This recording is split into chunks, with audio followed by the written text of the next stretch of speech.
You have been marked AFK. I know. It's all good. It's all good in the neighborhood. Let's see if this is going. Refresh. Refresh. Damn you.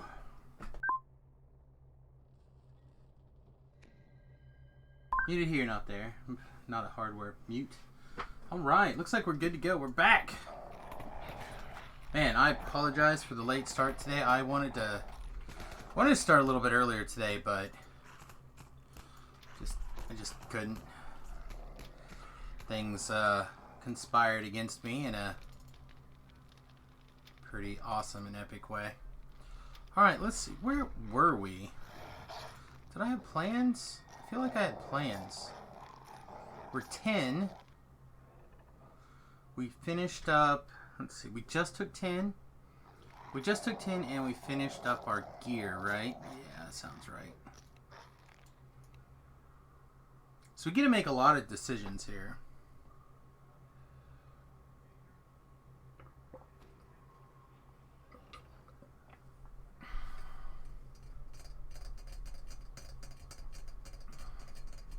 We get to decide what quest we want to do.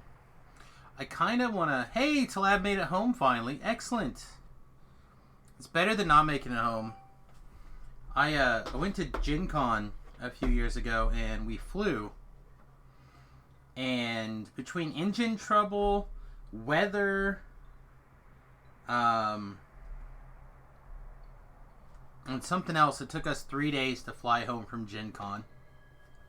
Not even exaggerating. It literally took us 3 extra days. We couldn't leave Indianapolis on time, so there was an extra day. We flew to Chicago. Plane grounded us. There were no more working planes, so we had to spend the night in Chicago. We flew to Texas to get our connecting flight, and we couldn't fly back that day because of weather, and then we flew back the next day. Yeah, it was pretty nasty. So I'm trying to decide here what we want to do. We have a little bit of wiggle room for our experience.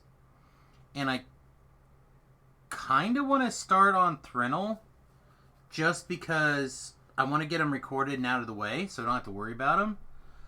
But I know that we're going to end up having to do Vaughn anyway. It's like, do Vaughn, do Thrinils. I think we'll probably start with Thrinils.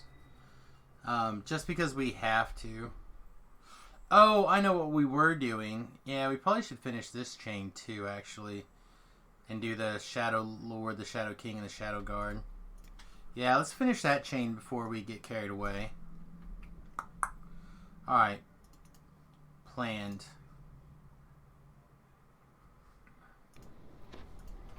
But you had fun, you got some money in your pocket. Sounds like your trip wasn't all craps.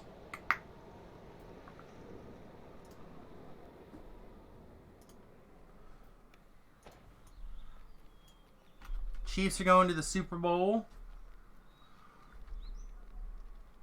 I only care at like a cursory level. I will try to Facebook you or something you a arena code tonight to lab. I don't want to make any promises because I may not remember. But if you send me a Discord message, I'll try to remember to do that before going to bed. Think the Chiefs are going to lose?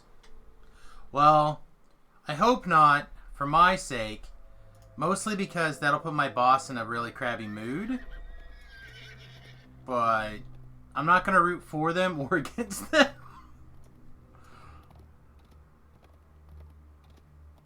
My boss and my brothers are like ecstatic. They are on cloud 9.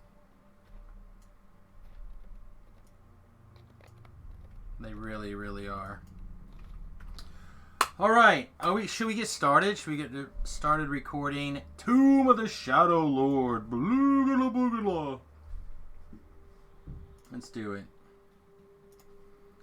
Alright, greetings and salutations, everyone. It is time once again for the road most traveled. This time we are working on more of the Necropolis 2 chain.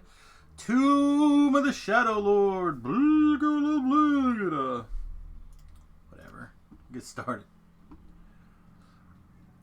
This is one of the more difficult ones to do with just you and one hireling. It's a little easier with 2 hirelings, which you can totally get if you purchased an Ellery pack. But it's not a big deal. Or if you got your... actually, this will probably be very helpful here. Or if you got your animated Scarecrow from your Ravenloft pre-purchase. The animated Scarecrow's... I'm not gonna lie to you guys, not great. But it is really good for like pulling levers. It's real good about that. It's an excellent lever puller. Alright, let's click some buttons.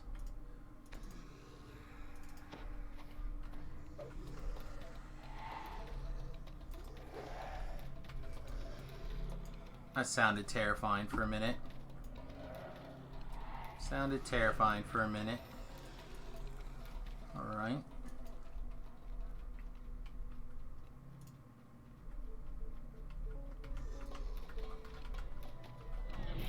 Let's get our rune arm firing off here. I love this rune arm. I love this rune arm more than I should. For sure. Can we use this door from here? Oh, excellent.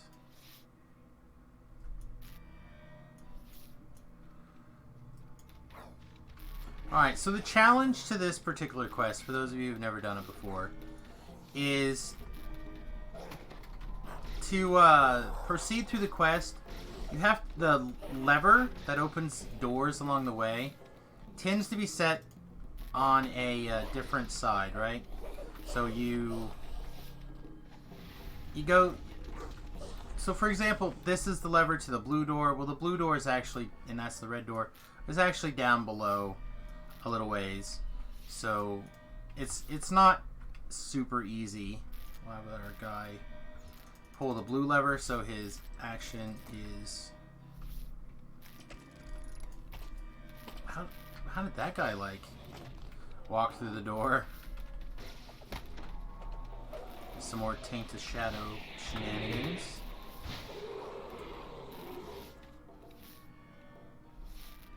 I don't know how that guy was able to escape the ladder.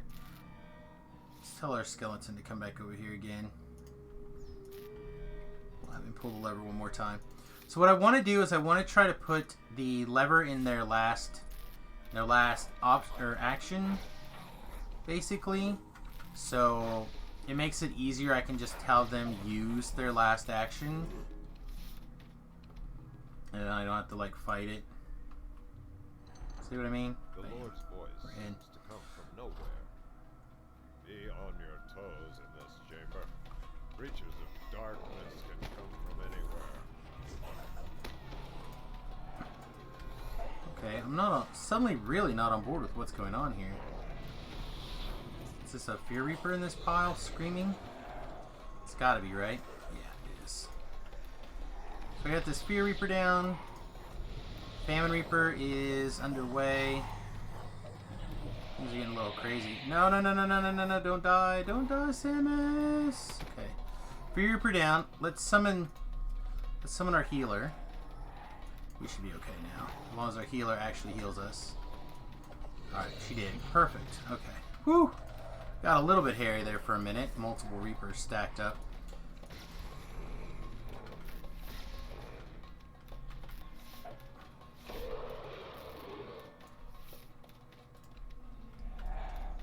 I was not in love with...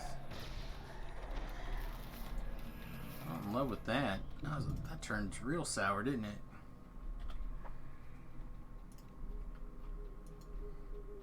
Okay. Wonder if I just moved too far in too fast? Maybe? I don't know. It's hard telling. Okay, so we have to pull this lever to be able to carry on. But then we also have to turn around and go back the other direction. What? Yeah. Sometimes you can, if your hireling's feeling really brave, you can have it like try to pull that lever. I don't do that anymore. Instead, I just have it do this, and then I pull the hireling down here, have it work that lever, And then I run through the front way again. Boink. This way I do end up doing the whole quest, but just makes it so much easier than trying to fight my way through basically everything. Let's do this and this, and one of these, and we'll throw down the AoE and do some dancing. Dancing, dancing, dancing, dancing, dancing, dancing, dance.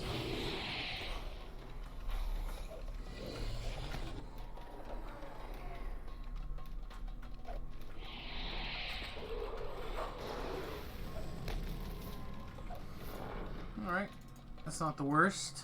Couple of fragments and lost souls. So this is the lever. This lever will lower that bridge right there. And you want to be careful.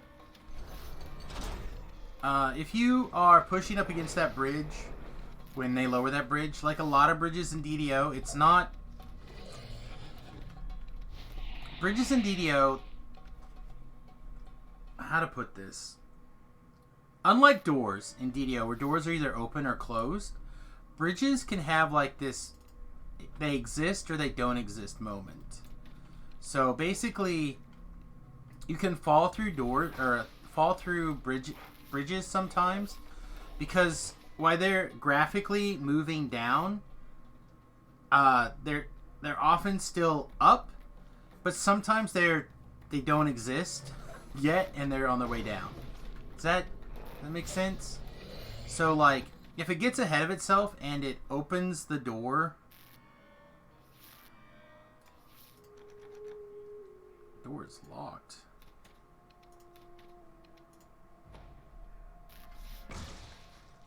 Get out of here with your door is locked nonsense. So basically what I'm saying is that when the door is, or the bridge doesn't exist down, right, until it finishes going through the animation of down. And sometimes a second or two after that. And then the barrier that prevents you from running on the bridge is a hangover or holdover from the bridge being up. And sometimes you can get the bridge being up animation even though the bridge is actually down, and or that barrier is gone and you can walk through it, but the bridge has not fallen all the way, so the bridge doesn't exist yet. So you can get in this weird stasis where even though the graphic works, you can run through the bridge and fall on the floor. So you have to be careful about that. If you do not want that, then you need to wait for a second and let the animation resolve completely, and then probably a second after that. Which is often why you'll see people jump in the middle of a bridge. Just in hopes that by jumping in the middle, they have successfully waited long enough that the animation won't get them. So long story short, be careful around bridges. Particularly that one, unless you already want to just like auto fall down to your friend.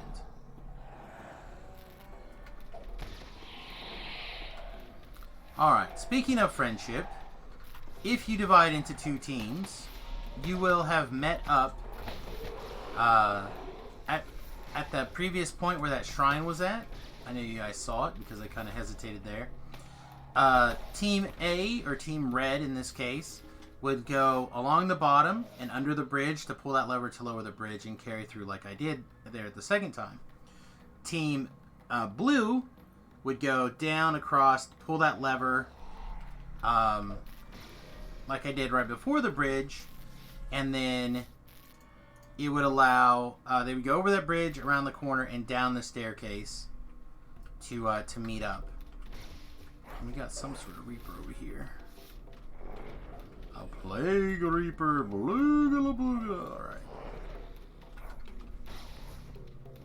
Resolves. Alright, so that was Separation 1. We are about to come up to a Separation Adieu. This one's not as bad as some of the other separations, but it does technically count as doing something at the same time by separating your forces. So basically there's like this, not even a maze per se, but like this curly queue where you run around and you run around, and then there's a lever down here. There's trash all along the way. Incorporeal trash, stuff like that. And basically what you have to do is you have to pull both of these levers at the same time. So again, we're just going to have our hireling pull this lever now. So that's locked in on his last target. He'll interact with the item in your focus orb, or if there's nothing in your focus orb, he'll interact with... Oops, try to go... No, that's the way I want to go. Or he'll interact with the last thing that he had in his quote-unquote focus orb. So if you don't have anything in your focus orb, he'll try to click the previous example. Does that make sense? Of course it does. Clear as mud. For example, I'm going to tell him to pull his lever, I'm going to pull my lever, and we should be good.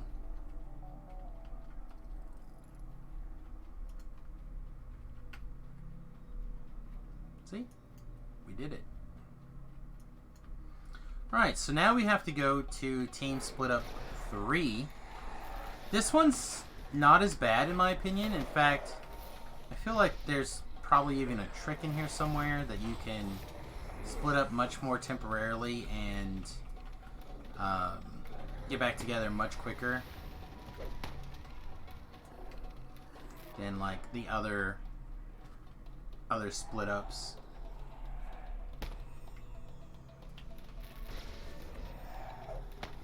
Oh, that's full of Ouchie, huh?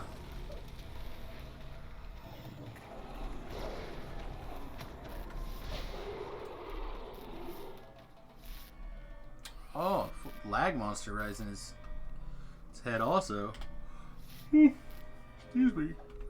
Like I said, I didn't get any downtime earlier today before coming back to recording the streams.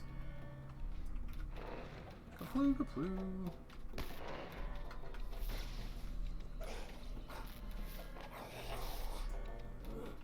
Okay, put our zombie down here. Or, sorry, our Scarecrow, have him pull that lever.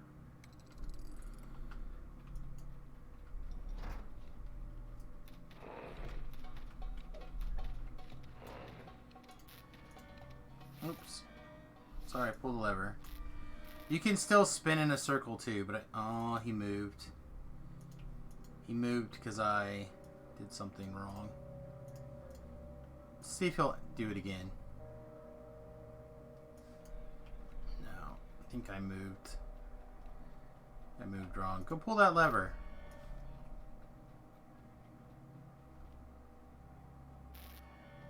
It says freedom is a dream. Pull it again. Let's go. Come on. I know you want to. There he goes. The Lord's voice urges you forward.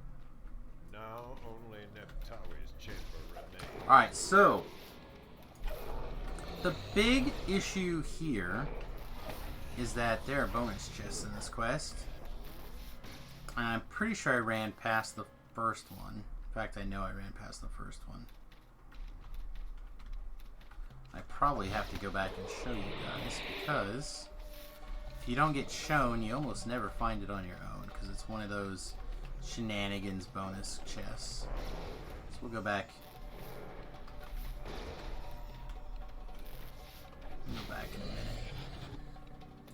After we finish the quest, and we'll go get it. That seems fair. Alright, so that lever lowers a bridge there again. There's a shrine behind this secret door.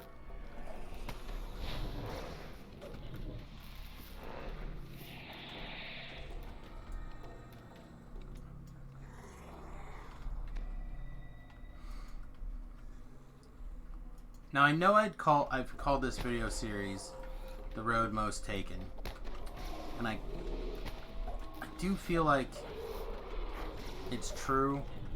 But I'm going to go ahead and say a couple of things right now. If I do not get to the Vons this life, or, I mean, I will get to them, but if I don't get the videos recorded this life, know that I do normally do the Vons as one of my circuits. I don't normally skip the Vons for like this quest pack or whatever.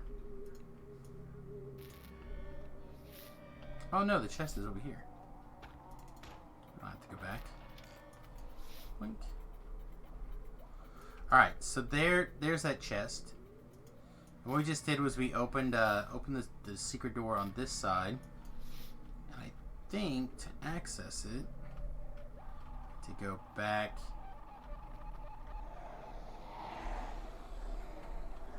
To do like a meetup thing. Man, the Drifting Scourge Mage hit us really hard when it came to our strength, didn't they? Alright, in a previous, I think the first one in here, I talked about the Taint of Shadow strength damage stuff, where if you get the Taint of Shadow from one of the Shadow minions, it can insta-kill you even though you have like a death block up and running, or a death ward.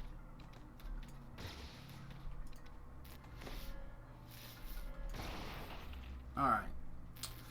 So the lever on the top, oops,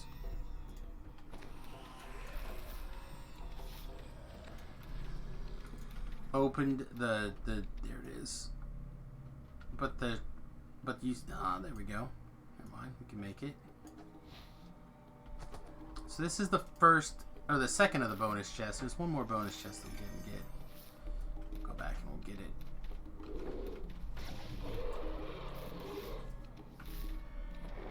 Just a second. Almost done with the quest. So that lever opens it for that side, right? And if you don't need to back up, you want to go north. I realize this is kind of difficult because we went back. But, again, I think we're on red, right? Team red would go forward, and team blue would go this direction and turn to go north. You can tell that we're going the right way because there's the end fight. You can also tell that you're at the end because you have one more series of levers to pull.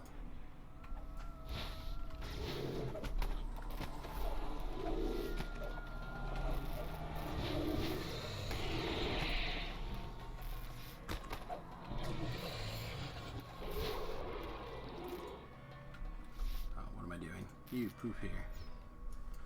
Okay. Clear this side. Basically a mirror of the exact same thing. Throw our acid.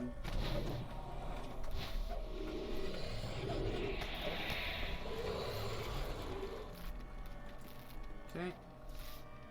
We're going to tell our guy to pull that lever. We're going to pull this lever.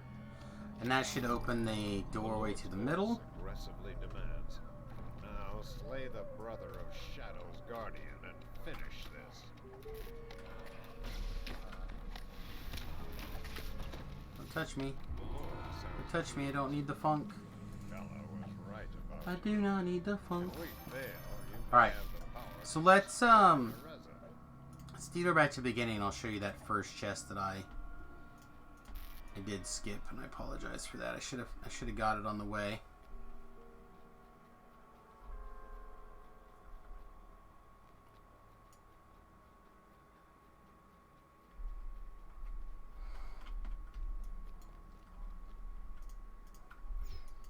Let's plop our Harling right there.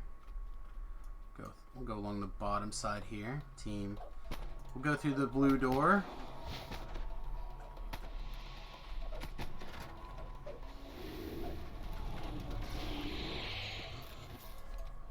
Okay. So the bonus chest is on the other side of the bridge, which is the reason why I didn't think about it until after. Ooh.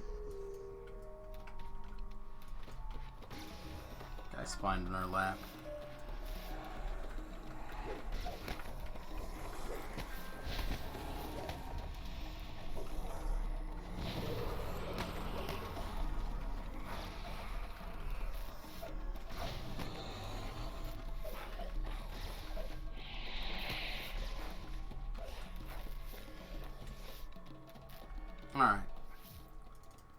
So, because we pulled this lever down here, this door, we were on the bottom, this grate shifted over slightly. Okay, and what that grate shifted over slightly was gave us a path to run through and jump down. And then this lever opens up the secret door over here behind this chest. See? In just a random chest. So if you're down here at the bottom, you open this door and you clear around to the shrine and you would like to get that chest. What you would do is you would come around this direction, fireball this door open, and it's right here.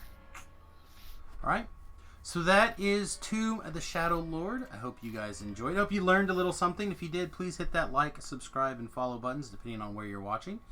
Please check us out at twitch.tv/SamusGrobo, and of course, follow us here on YouTube. I appreciate it. I hope you guys have a wonderful day. Toodles. That was not too bad, right?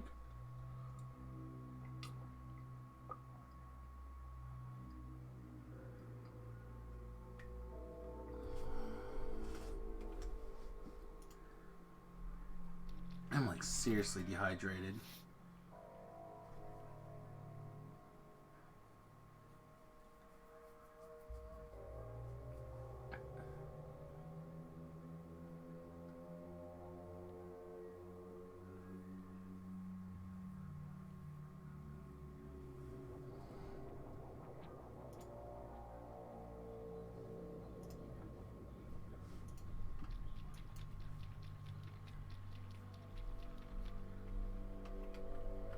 Alright, let's do this one. And I think before we do the kings, we'll run back and prepare Firewall. It'll make it about 17 times easier. Alright, a couple of people have trickled into the stream since then. How are you guys doing tonight?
Yeah, I need to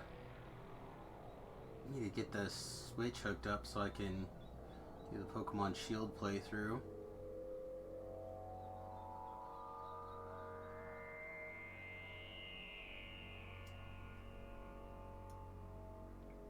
I also should probably finish the other Pokemon game. Remington will be coming back home and doing some online school before his nursing program starts. He's got some prerequisites to knock out first. I like this.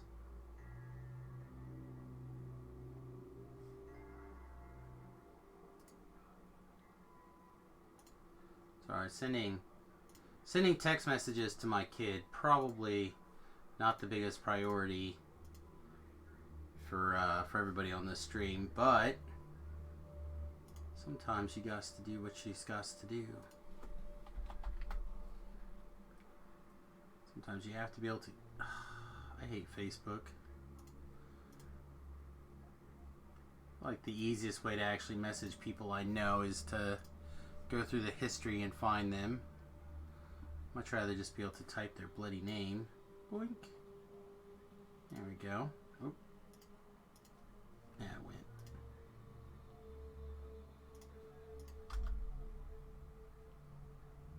There we go. Alright. Oh. Shall we get back to work? Nobody added anything new and exciting to the conversation, so guess we're mono talking to ourselves once again. So let's record this thing and let's get started. Alright, greetings and salutations everyone. It's once again time for the road most traveled. I am your host Samius. And continuing with our theme of Necro 2 quests, we're going to do Tomb of the Shadow Guard. Now this one is one of the ones that people dislike the most of all of this chain, I think. I think this is the most disliked one of the bunch. And I'm going to tell you why. Swimming. That's right. It boils down to, can you swim? And first of all, if you have underwater action, then you can swim. It doesn't matter. If you don't have underwater action, I would suggest getting some sort of underwater action. I'm looking to see if I actually grabbed my swim bracers. Doesn't look like I did. So it looks like I'm not going to have underwater action for this swim myself. But that's okay, because you don't really need it. Just makes things a little bit easier in places. I really thought I'd grab those swim bracers.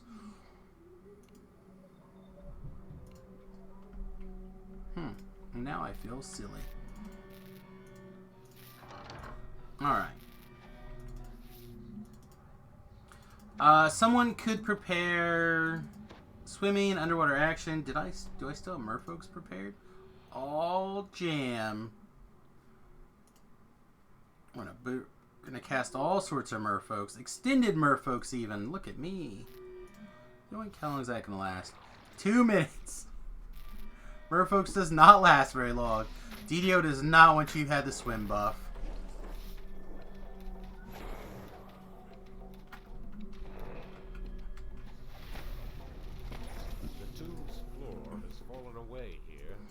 Alright, so I'm going to do my best to try to explain the tricks that I use to remember what's going on. But I'm going to be perfectly honest with you. The best way to do this quest is to realize that it's honestly a pretty straight path, except for like 1 or 2 crucial turns. And it's really less crucial turns and more just confusing to see. And I'll point those out the best I can. Now, along the way, and this used to be not instanced, but I think it's now instanced, where this Shadow Hog's moss patch, it used to just be first come, first serve, but I believe now it does everybody, but I'm not 100% on that, so don't quote me. But along the path, there is ways to get underwater breathing along the way. If you don't have underwater breathing, you can make the swim. It's not that far. But the first couple swims are pretty much straight lines. You may have to like look around a little bit to make sure that you're not actually missing the turn or something, but there's only one way in and one way out for a lot of the initial swims. It doesn't last super long. You'll get 1 or 2 here that are problematic, but that's just because there's not that much swimming, even though it kind of feels like it's a lot.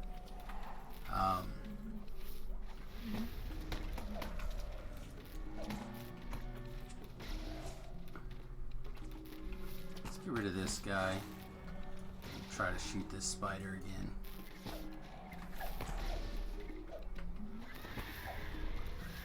Here we go. You never want to jump on top of these raised platforms.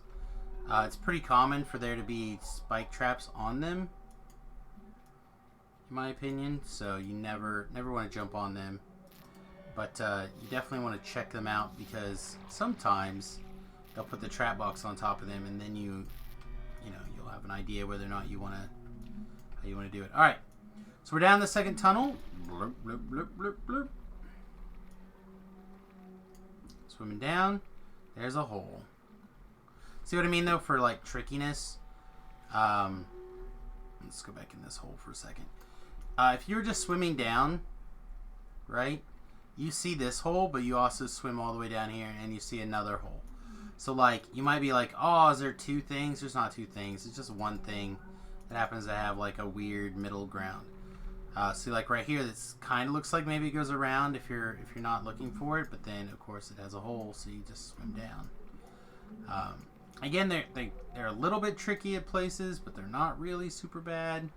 Just kind of take a second, relax, don't get in a big hurry. Again, if you need to, hirelings can breathe underwater, so drop a hireling off and use it like a bloop point. Like, you start swimming towards your hireling, like, and it's in front of you, you might have got turned around somewhere. You wanna take a second and look at it. So, like, here's an up, right? And it looks like there's a tunnel around. Is there more up? I don't think so. So we gotta go this way. See what I mean? Like, it's pretty straightforward. Only one way to go. But if you just look around for a second, you can go, oh yeah, there's no way to go this way. Just up. Just this way. It's very not hard. Again, you just want to take a moment, think through the problem. Alright, as long as there's not a Reaper, we're not... Ooh, that guy is tough, though. The Demon Soul Wraith thing. There's no bueno. Let's go ahead and get some butterfly kisses. Alright, doorway over here. Could be breaking some of this breakables along the way. Whatever happened to this? I'm not that worried about it. Massive amount of damage. Alright, another down. One wrong step and the entire place feels like it would come crashing down. Okay, again, we're just gonna turn around and look for our options. Here's our Shadow Moss.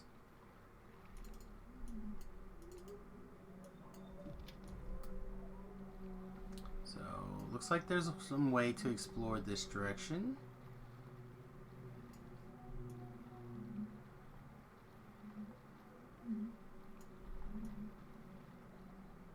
So we must have gone the right way. Again, that's all this quest is. It's like, can I go forward for how long? If yes, we're good. Except for, like I said, one or two little places, and we'll point those out. I think that'll be in the next swim or two. I'll point that out to you.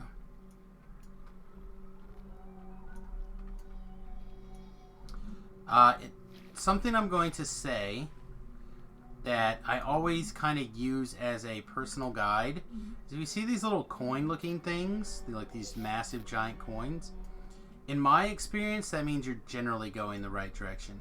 The coins, the heads, are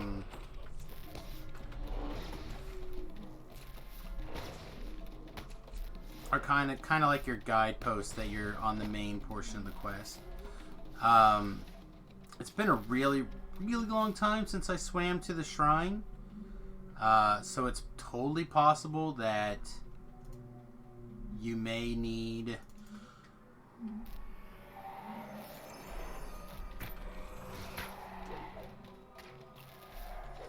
to look for other signs if you're on your way to the shrine.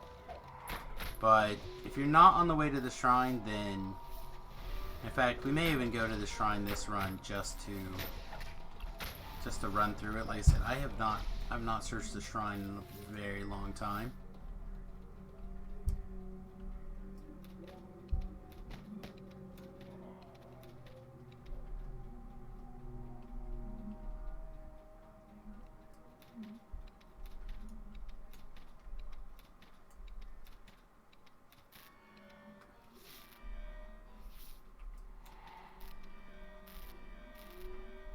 Come on, where'd you go?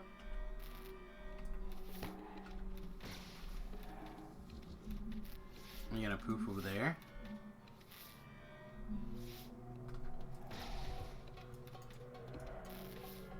If I move over here, will you stay so I can attack you? Okay, sweet.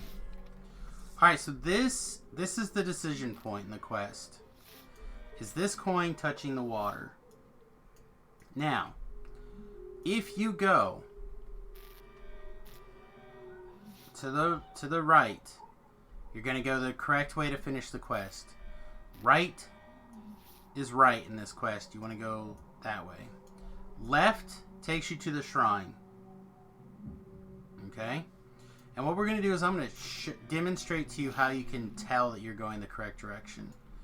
And the secret to that, besides just recognizing the fact that the coin that touches the water is the correct way and shows you the right way, is that there's this little portion of the swim. You just go just a little bit around the corner. You will actually run back up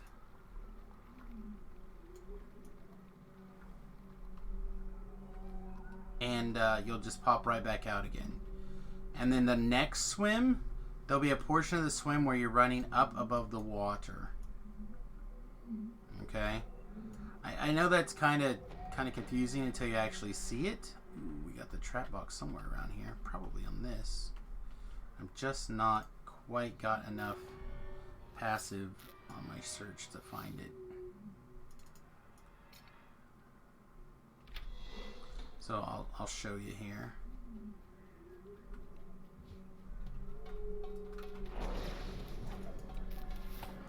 What I mean, so on this at the next swim,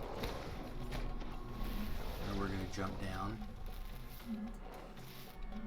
right here. It's gonna be a weird moment in the swim where even though we're swimming through the water, we're going to run up and out right here. And this is like my mental check that says we're on the right way. When I see that, I know that we're going along the correct path. That's just, for me, one of the big ones. Oops. We might detour back and take the shrine just to see that path. It probably will. It'll probably be the best way to do it.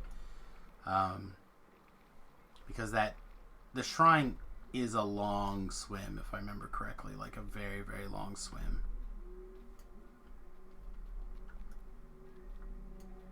And we are actually not that far away from having the quest done, so I want to kind of finish the quest here.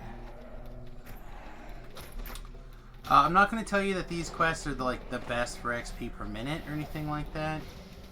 Compared to like Vaughn 3, come on, who are you kidding? But for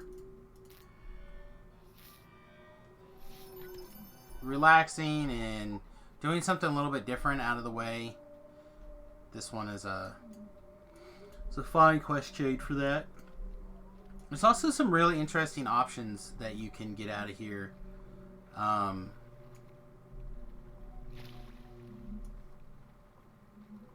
If you gather up all of the little beetles that come out of this quest chain.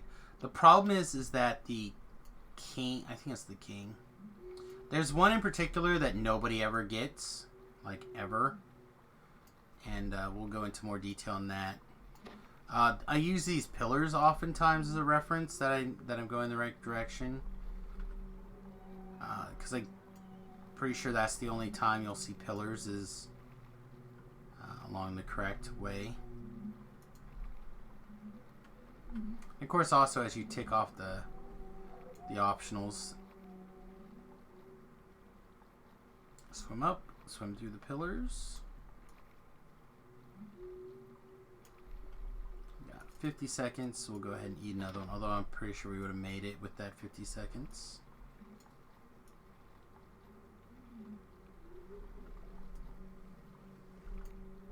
Looks like by a mile, probably. And then, like I said, I believe right here should be a head. Nope, no head there. Alright, the Reaper in the back is awake, so let's take care of that.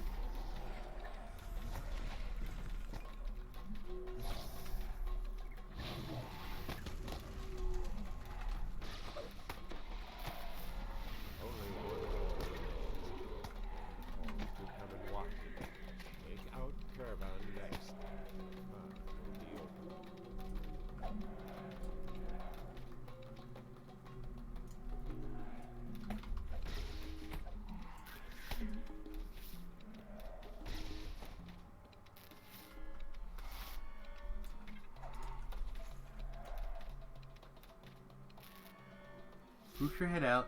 Here we go.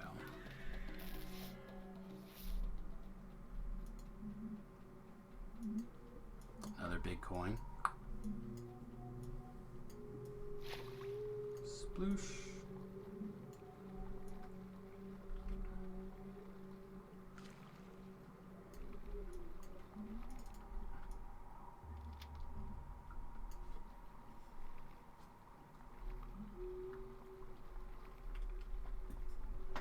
This one is extremely short. It's just down to here and up. Probably didn't need to get the thing. And then right here there'll be a head on the path up, I think. Nope, I guess not again. Yeah, I'm getting my my landmarks incorrect. Oh, I'm gonna go down the hole. Wanna go down the hole.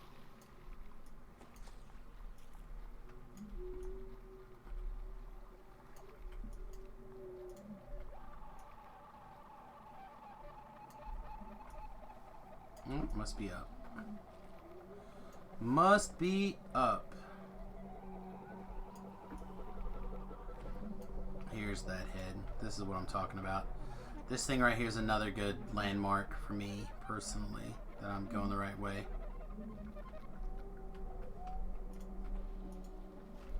Which also means that we're ready for, need to be ready for a fight.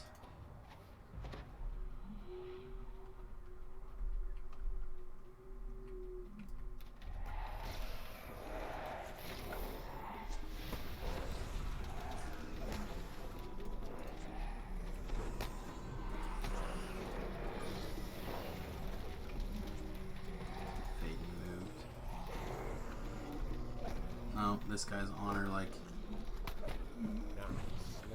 I don't know, something offensive.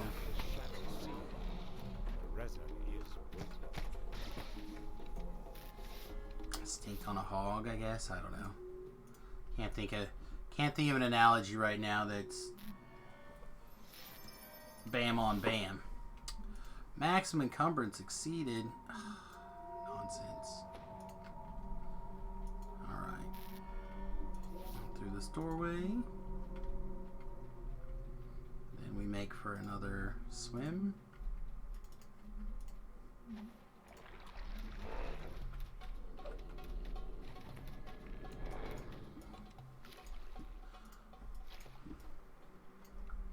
Don't forget our mushrooms. Don't forget our mushrooms.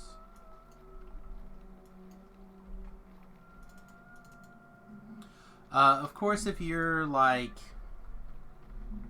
in undead mode, you don't have to worry about it. If you're a Warforged, you don't have to worry about it. So this is one of the places people get stuck at. This jaggedy teeth thing. It's a trick. You just swim a little bit further forward and up, and you're good to go. All right. So the teeth is actually. I've seen so many people see that teeth, not realize that you just need to swim a little bit further forward, and get lost. That it is very ridiculous. In fact, this is the end fight. Another big coin. The tomb's guardian lies just beyond those doors. We did it. Pretty simple, right? Not bad. I'm gonna do our best to grab the not in guy first if we can help it. It's not like some of the other quests where you knock out the big guy and then all the trash disappears. So you might as well get the trash all taken care of for whatever extras. Missed one. Yeah, whatever extra aggression bonus we can get.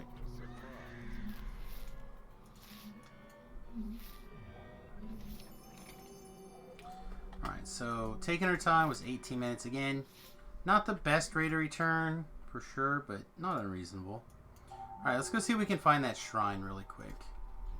So we detoured back to the beginning just so we can catch it from the beginning. There shouldn't be much in the way of mobs along our way, along our paths. We'll just hit the merfolks and we'll start heading down.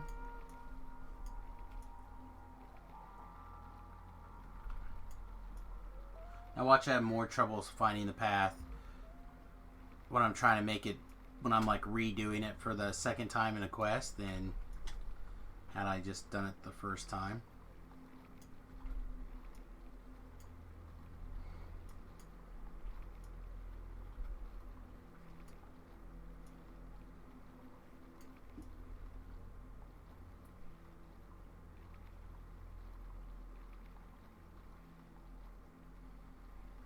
See what I mean, though? You'll notice that the second time through I don't have the underwater action items. So they're not that long as swims. So you don't have to worry about it, really. But sometimes people do. Sometimes people get a little bit flustered and lost and turned around and they start drowning and then they freak out about it. It's nothing to worry about. Just drink a healing potion, summon a hireling to heal you, whatever, just relax. Well, it looks like this one is either I missed it or I respawned. Nice. They may respawn, I don't know. I said I don't think I ever came through this quest more than once.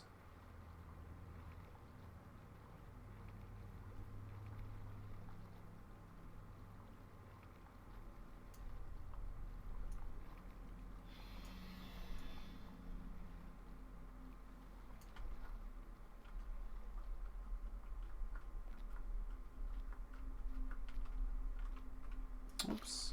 There's something about this jump in particular here I've not quite figured out. If I'm like supposed to jump from here to here, maybe? That must be it.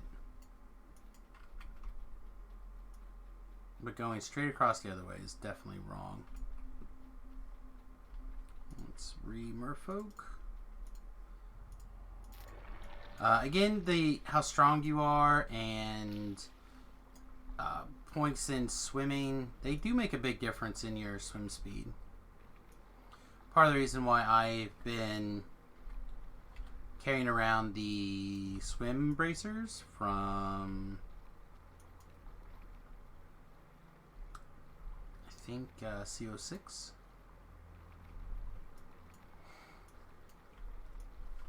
Kind of to be my underwater action, my swim, and I think they might have a jump bonus on them as well.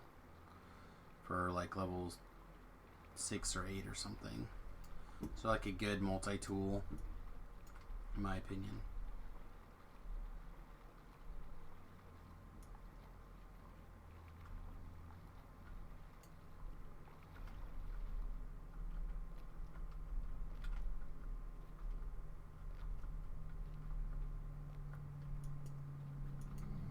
Huh, weird. Still no extra trash along the way. Wonder if there's just so much trash at the shrine that they take away your aggressive bonus. All right, so we're here. We're at the decision point. So just in case we break into like a big fight along the way, because again, I haven't gone this way in a really long time. So let's go not the right way to the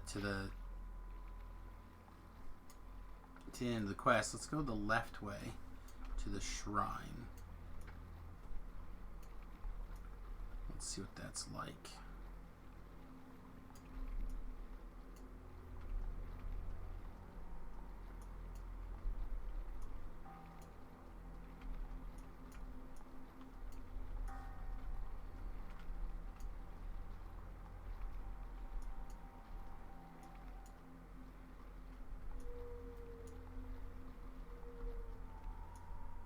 There's a underwater action item. Or water breathing item. I guess technically not underwater action, just water breathing.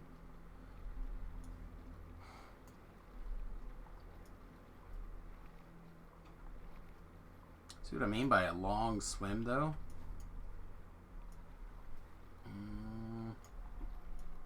Okay, so it must be...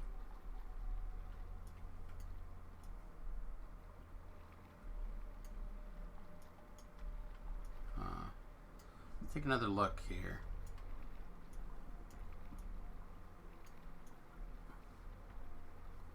I would say it's through there, but I didn't see anything that way. Here we go. Maybe? What a misleading turn there. Okay, so let's look at this again. So let's pop our hireling down as a where we want to go. And let's take a look at where that is back here. Alright, so back here it's pretty straightforward. Right? And it looks like we want to go forward into that. But actually we want to take a left here. Wow, that's a trick. See, it's going to the shrine that messes people up. I tell you. Speaking of messing the shrine, or getting into the shrine messing you up, water breathing just wore off. Let's see, looks like more down. There are like a bunch of mushrooms right here, though. It's kind of nice. And looks like we're swimming more up. None of them underwater action mushrooms, though. This looks like a probably up to me.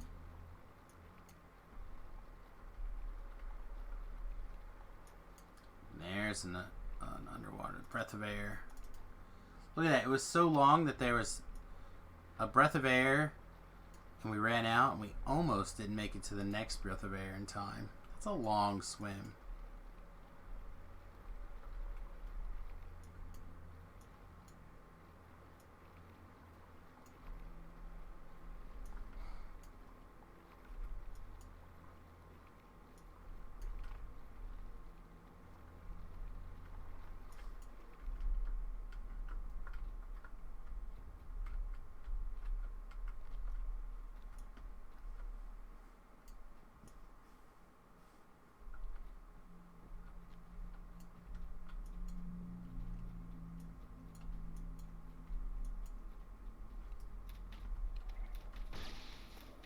There's an optional here as well.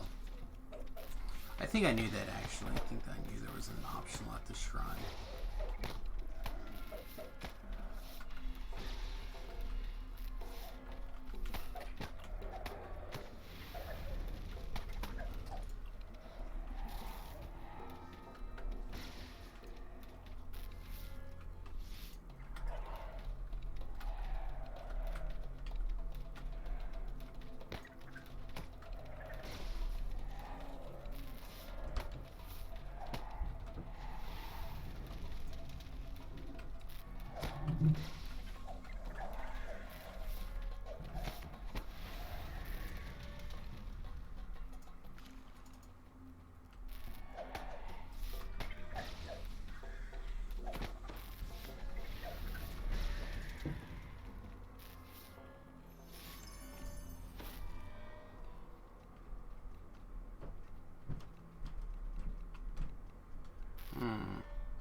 Alright, wrong? Is it not? This is not the path to the shrine. It's just the path that one optional.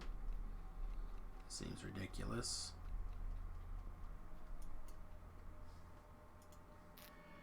We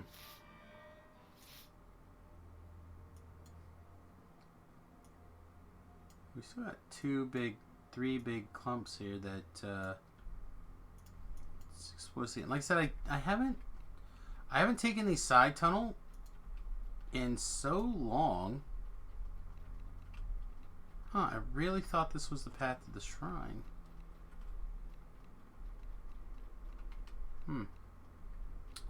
Well, never mind. There must be another option tunnel somewhere that I do not know about, or I've never found.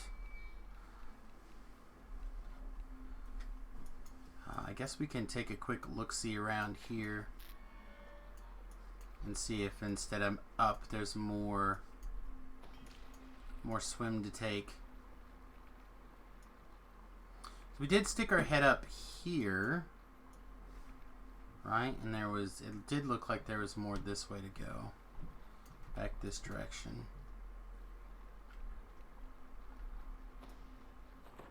Alright, so this definitely must respawn. There's no way I would have not hit that moss on the way.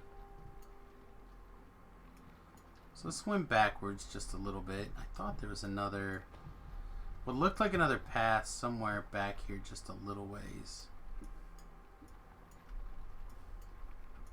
Is it here? No, that's still only goes one way.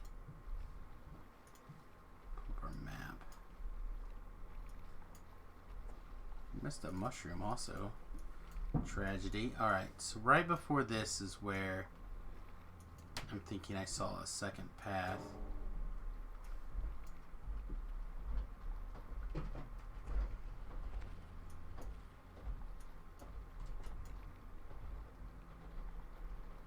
Man, disadvantage of not needing to shrine normally, or on a build where you don't have to shrine very often, is when you're actually looking for the shrine, you can't ever find it.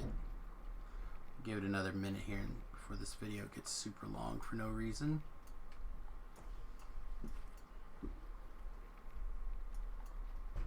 Yeah, I do not.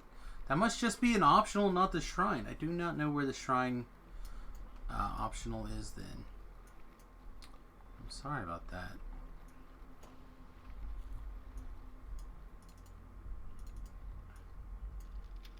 Unless it just happens to be...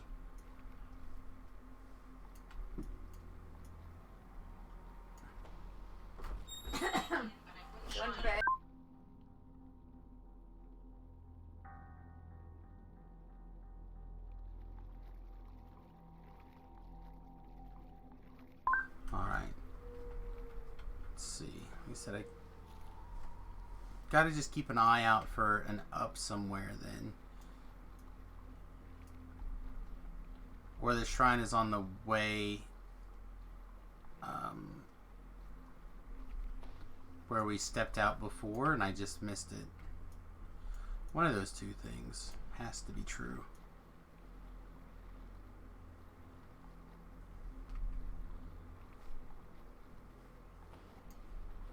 Right? Just one of those things has to be true.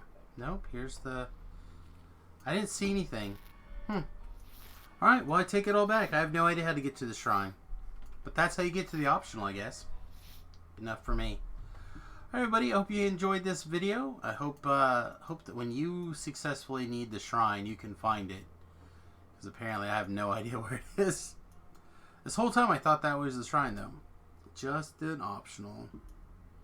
Alright, well, as always, if you enjoyed the video, please hit that thumbs up button. I really do appreciate it. And please check out the twitch.tv page, twitch.tv/SamiusGarobo. And of course, follow us there and here on Facebook. Or YouTube. Or Facebook, I suppose. Alright, you guys have a wonderful day, and we'll see you guys real soon. Toodles. Man, I'll have to look and see if I can actually find the path on the wiki to the... That's, which one again? Tomb of the Shadow Guard?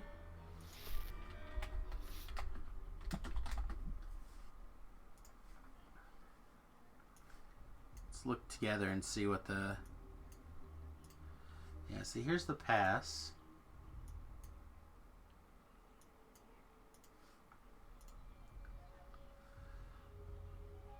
Alright, so we swim underwater. Bloop, bloop, bloop, bloop, bloop, bloop.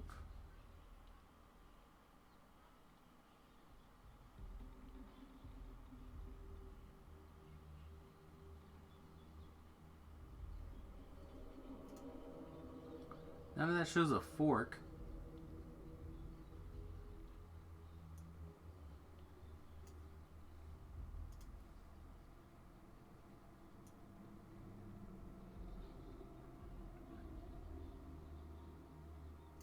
Oh yeah, looky there. Somebody added this. When did they add this? Quite a long time ago, actually. Here I thought I was teaching you guys stuff that people didn't recognize. It does just say optional though.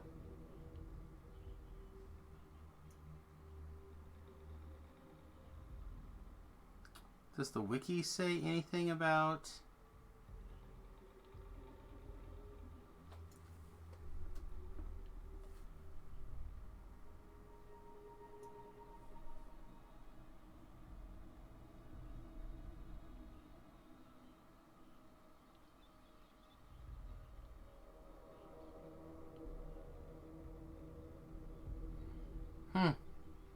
Yeah, none of these talk about how to get to the shrine, but the shrine is on the map. Right there.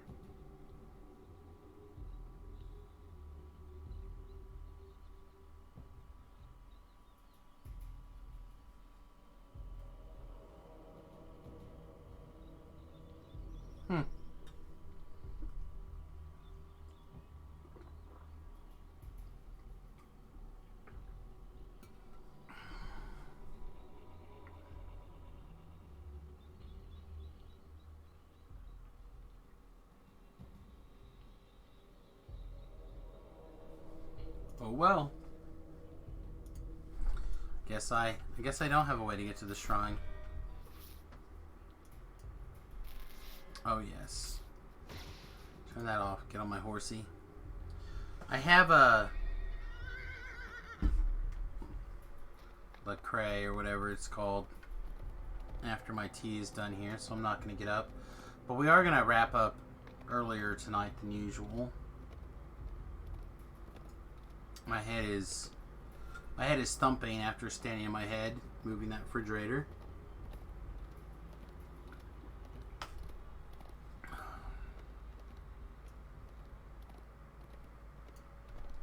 I wrap up around midnight 30 or so. So we still have like 90 minutes. If you're watching and you're like, no, Samus, why? Don't worry. You've got plenty of sweet Samus action.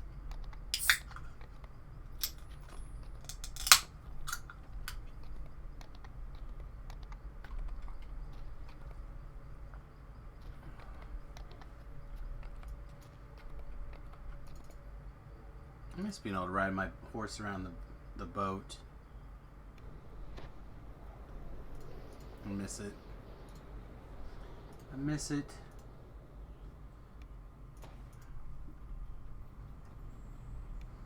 Alright, a couple things that we want to make sure that we take the time to do here. One, sell all the things that are heavy.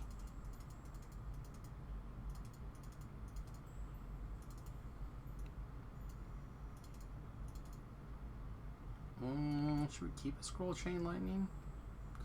We can prepare it, and it is a spell that I do like to cast. So yeah, I guess we'll keep it for... I mean, it doesn't weigh very much, right? So it's not like it costs us a whole lot of effort to slam down that scroll. Alright, so something we need to make sure to do, and I don't do this often, but we're going to do it now. Let me go ahead and switch to Firewall for this next quest.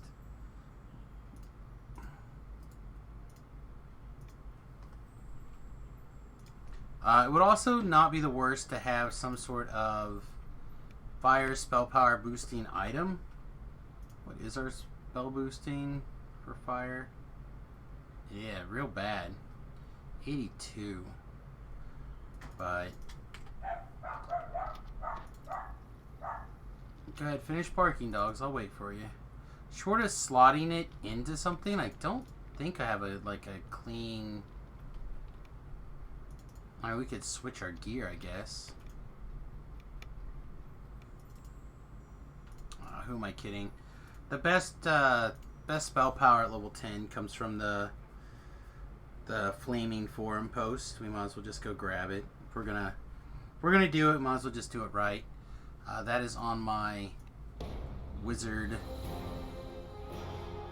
storage alt Samcast gear.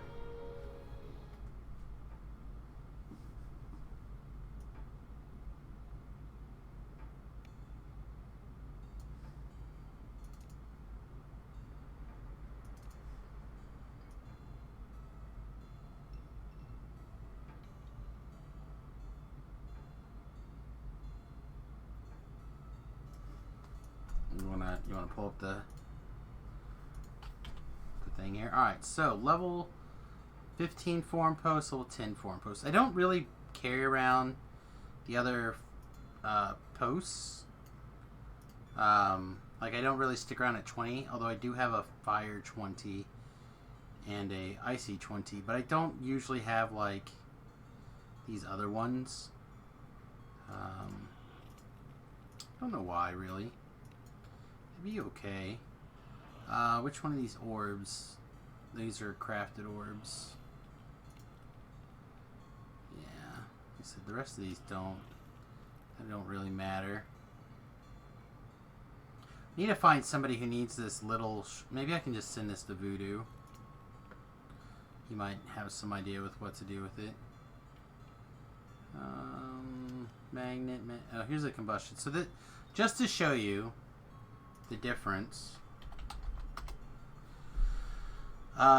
this is 77, 11%, evocation focus 2, wizardry 120 with a purple slot, implement plus 10. This is a crafted at level 10. The combustion and allure are the same. The implement's the same. It's got a red slot instead of whatever color slot, purple slot. No evocation and focus, and no wizardry. So like that's the difference. That's the difference. If I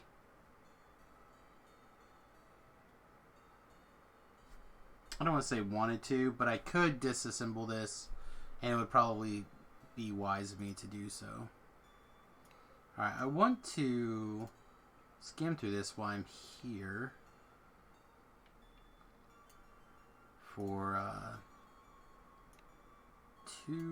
also we have something we didn't think about was the Blighted Inferno, which is actually probably plenty. We probably don't need... You know what, that's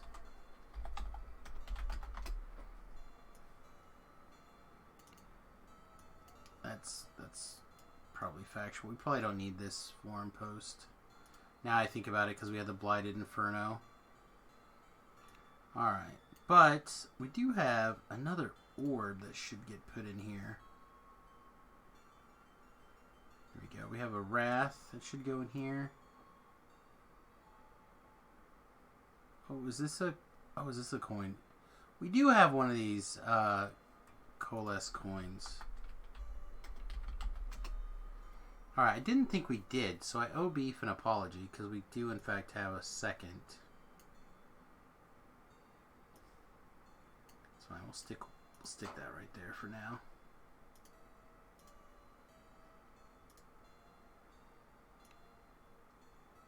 What I need to do is I need to get like a big color-coded spreadsheet of like every item in Dungeons and Dragons Online.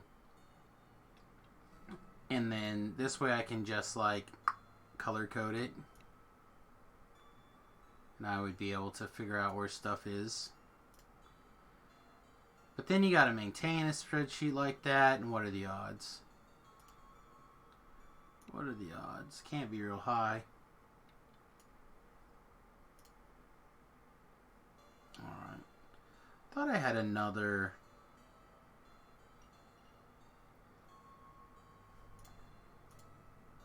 thing that I wanted to move out here, like another orb, but I guess not. Something I keep looking at thinking, oh, I need to get these moved. And I just never do. Alright, boom.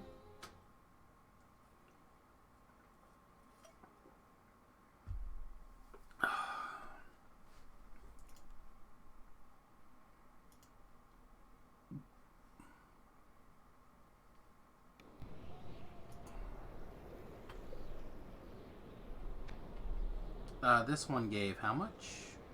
None. No spell power for us there. Well, while we're at it, we also have some enhancement points we had to choose from. We have 2. So we can pick up some extra double shot. Yeah, that doesn't do anything. Okay, so extra double shot. Yeah, I don't think I care about ask questions later at all. We do like extra 2 damage all the time. Here's another one. +2 damage dice with law on my side. That's also really strong. I think we want the law dice first. It's like, that's 2d6 more damage. 5% extra double shot is pretty sweet, but I think it's less damage dice for sure.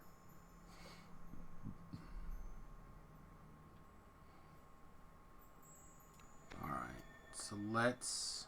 Oop. We have the Blighted Inferno right here. I really like the Whirling Words also, to be clear. The Astral Projector is still my favorite rune arm. I like the 3 shots, and I like the... I just like the way it works, but it is pretty strong.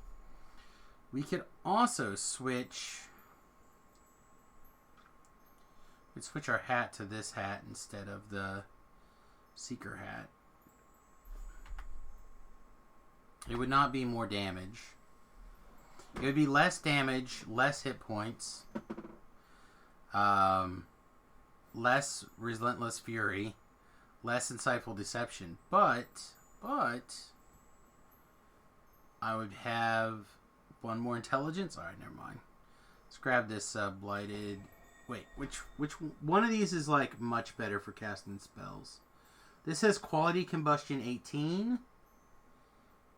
This has Immunity to Fear. Yeah, we want the Blighted Inferno. Again, since we're just really using it for boosting our spell power here. There it is, the Macabre. I knew there was something else that needed to go in the Plague Caster person. I knew it! Alright, so we'll stick that here. Alright, so let's take a look at what the difference is. Again, our fire is 82.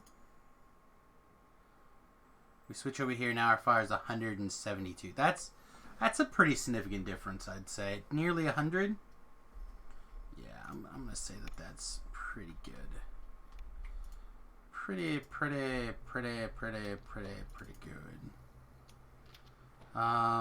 Let's drink this whenever we're in danger next.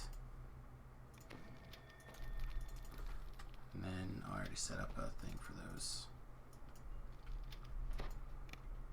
And we have our firewall in place. Yeah, we should be in good shape. In fact, it's possible even that we should be wearing this all the time. Let's see. Try to remember what this is like. It is a 4-tier fire shot, but I believe it's like a fire. Yeah, I don't know. This thing's got disintegration, or ghostly, and disrupting weapons, and then it also has that life seal, which I'm pretty big fan of. I don't know, I just love that rune arm so much. I love this shot on it too. Everything takes evil damage. Everything. Evil. We actually should be using the Barovian Heavy Crossbow also. That's just me being stubborn.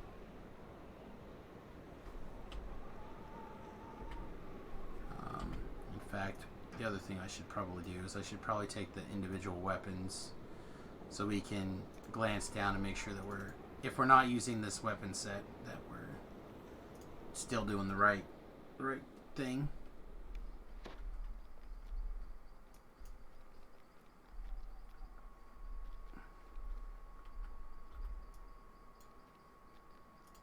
Let's get on our horse. We can't use our cosmetic hat yet. Can't use our cosmetic hat yet. Man, I got a chill too. I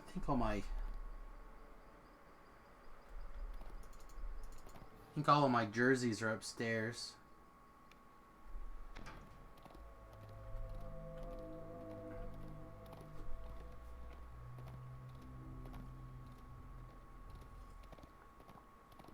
I need to buy a new jersey anyway. I haven't picked one up this year. I'd like to get one. Really like to try and get a new jersey every year. Could even have a sports ball jersey this year. All right. Let's do it. Greetings and salutations, everyone. Once again, Road Most Traveled, Tomb of the Shadow King. This one's a little bit special in my heart for a couple of reasons. One, it's a bigger pain in the butt to get this scarab at the end. We will do so, probably, just so you know how to do it. It basically just involves killing a lot of extra stuff for no good reason. But we'll make it happen, I think. Two, you may notice or you may not notice until I point it out. We switched the firewall here. And we also went and picked up a Blight Deferred out of the bank. The reason why I picked this particular one is instead of, I think it's Fear Guard, you get an extra quality combustion of 18. Which is a pretty, it takes us over 150 fire spell power, which is pretty significant when you're trying to cast firewalls. Firewalls.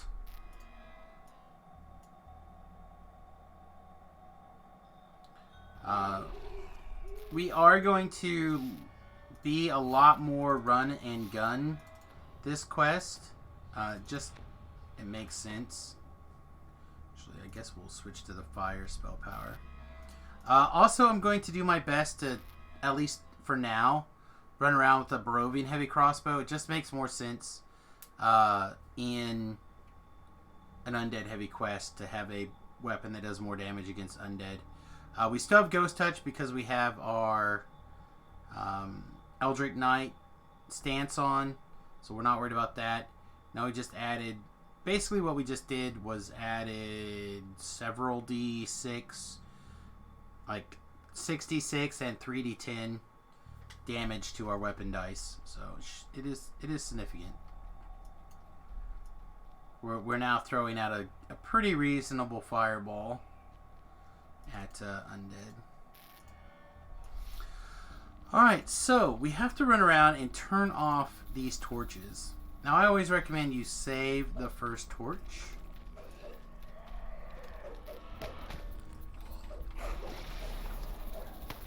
And if you can, either D-door back or you can just run back. Either way is fine. But I'm a big fan of the D-door back for efficiency's sake. All right, we're gonna run through here. There may or may not be a trap when this opens up to 2. Looks like there is.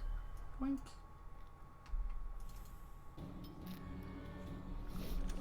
We're going to continue to keep moving here. We're not gonna wait. We're just gonna keep moving until we get to the next torch.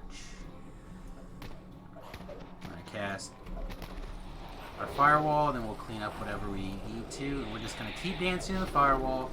We're gonna keep dancing in the light, so the monsters inside the light, the monsters are cursed. Any undead is cursed, which includes you if you happen to be an undead form. So keep that in mind. And you want to lower their bonuses as much as possible, so they take full damage from your firewall. I'm just gonna keep running until we get right here, and then we're gonna clear.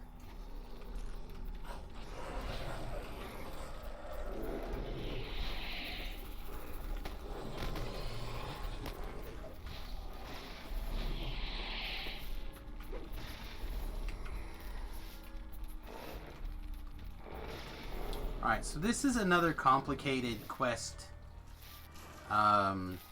concept, basically. Again, it's another, basically a box with branches off of it. It happens to be a box that has internal boxes as well.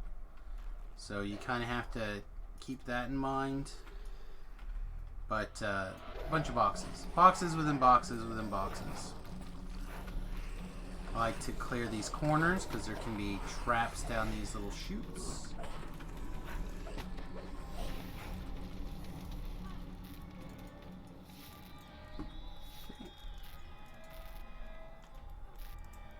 She just got some some sort of dot, right? Yeah, she did. Wayne is one of the keepers of the light. They keep the tomb clear. We're gonna run up here again to the light. The walls behind the Boink. banners here catches your eye. Not sure exactly. Just gonna dance back and forth, let the firewall do the heavy lifting. We're basically good. Now, what actually took us quite a while to figure out the first time through this quest is that wherever you see the, not wherever, but generally where you see these ghost flags in in Necropolis, ghost flags mean something. In this case, they mean that they're not really there. Woo!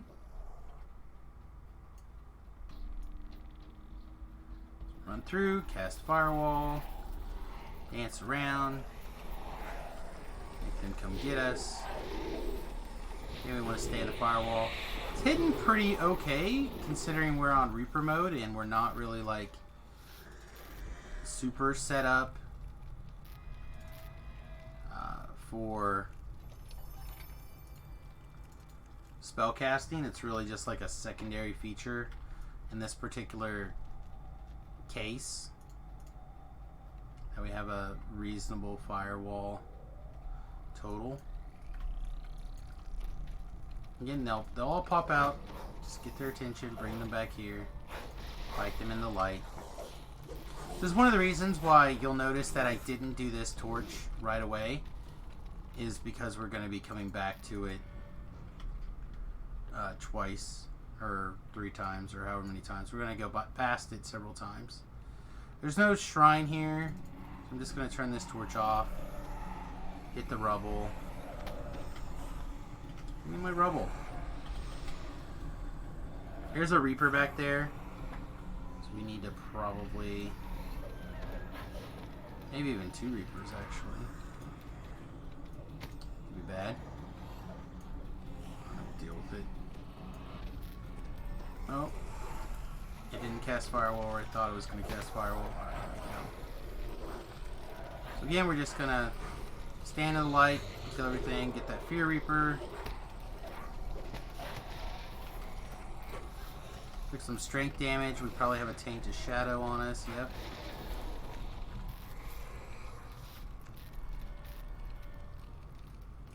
Okay. Seems good.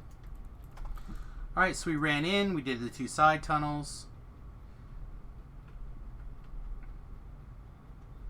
Now, what I'd like to do is now I go through this middle.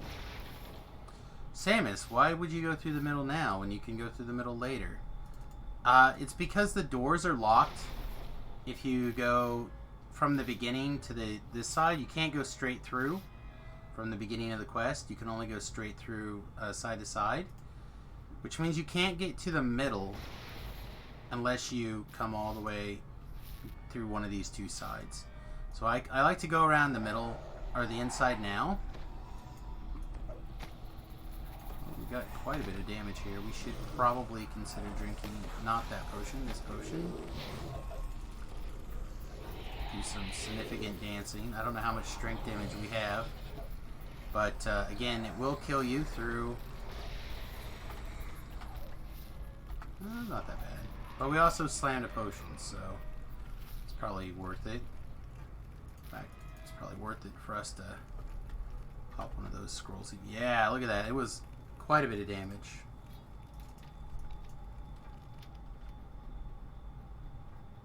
In fact, let's throw a displacement up. Not going to worry about going up or down at here. We're going to work our way around. Boink. And just keep clearing. This is me being more spellcastery than you guys have probably seen, because this is the most I've been in this life at all. It is nice. It is nice to be able to just run and gun and blast stuff with your spells, even if they're not the greatest. Boink. Alright, so that's number 2. Again, it's just a big square, right?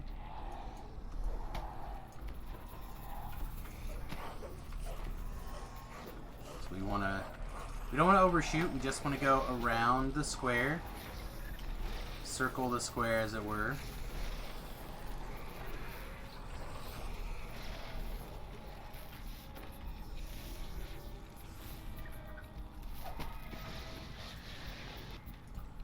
Alright. Again, it's probably value to pop the old wand and scroll mastery. I think I'm also going to go ahead and eat a ham. I don't think we need it, but I'd rather have a few extra hit points and not have to worry about it. Alright, should be one more here. One more torch. Boink.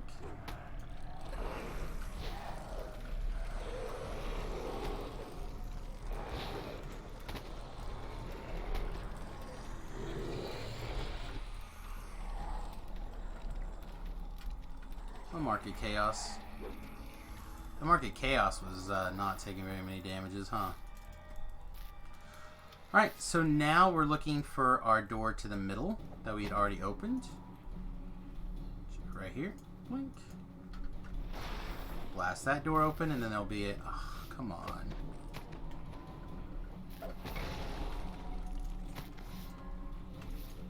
It's not going to let us blast the door open. We're going to have to physically open the door because of that bug.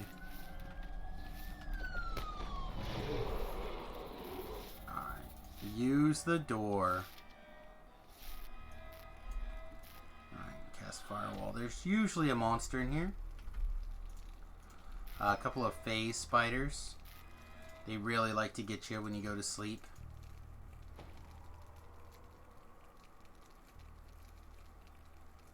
Okay. I will try it, spiders. I will try it. Alright, so now we've done this quarter of the outside. We've done all the way around the inside, right? So now we just need to finish the outside wheel and we're good. So we're going to run straight back out to the outermost wheel.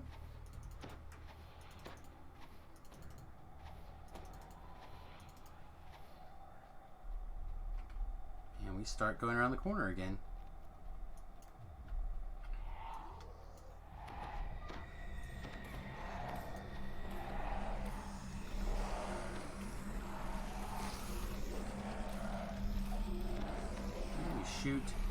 We shoot what we can. It's not our primary focus. Our primary focus is getting things in the firewall where the damages are pretty reasonable. Disable the trap box.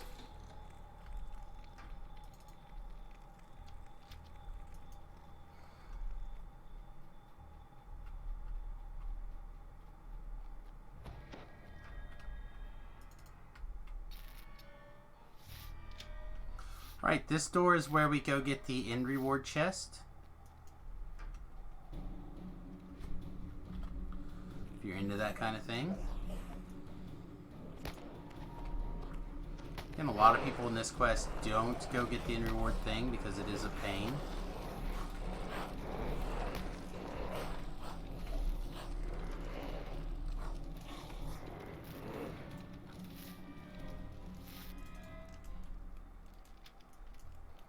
Okay, so now we're going to round the corner to the north door. And we do have to go down that and take care of it. So we're going to firewall right here. Clean up the trash where that north firewall is. Or that north doorway is. We didn't have any traps on the south side in the tunnels. So I feel like we're likely to have traps on the north side. Don't know if they're actually random or if they're always to the north side, but I feel like we're determined to get traps on one of these sides anyway. Oh, that might be a little far away from that. Nope, barely in range to get cursed. I'll take it. And keep as much junk as we can inside the firewall. They take the most damage that way. We took a bunch of strength damage there. How much strength damage should we take? 16. It's quite a bit. Yoink. Fixed. Let's go this way first this time.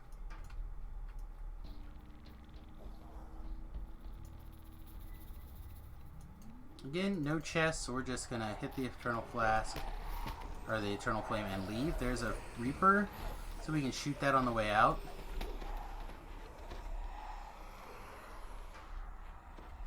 Oh, jump. Okay, good. Whew. Whew, I was getting worried.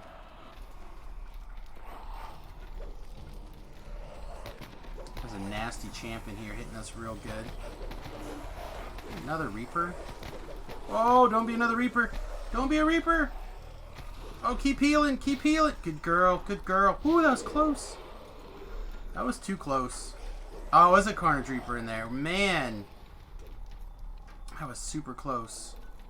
Get off her. Get off her. Woo! Boy. Down to 12. Down to 12 in the healer. Healer with the save. Healer with the save. Man. Glad I moved her when I did. I was way too close for comfort. Alright, again, didn't get a trap. Still don't see spots going off. Maybe just no traps this go through? Crazy. Okay, again, I didn't see the Reapers this time. Although I don't know if that big light curse there was oops, wrong side. Was somebody casting a light spell or Reaper doing shenanigans? Alright, you took care of me last time, girl. You gonna do it some more? You got my back? How much strength damage this time? 4! 4 with the Tainted Shadow! That's too close. That's too close for comfort. Man. Again, Tainted Shadow's death. I don't know if you've watched the other videos, so I mentioned it here real fast. Tainted Shadow, if you have that particular debuff, it's a short-lived debuff that the shadows can give you. If your strength hits 0, it will kill you, regardless of whether or not you have Death Ward, regardless of whether or not you have Death Block. It will just kill you. So keep that in mind. That you got to keep an eye on your strength damage in these quests. Screw it. I didn't think that was a champ of any sort, so we'll just keep moving. Same deal.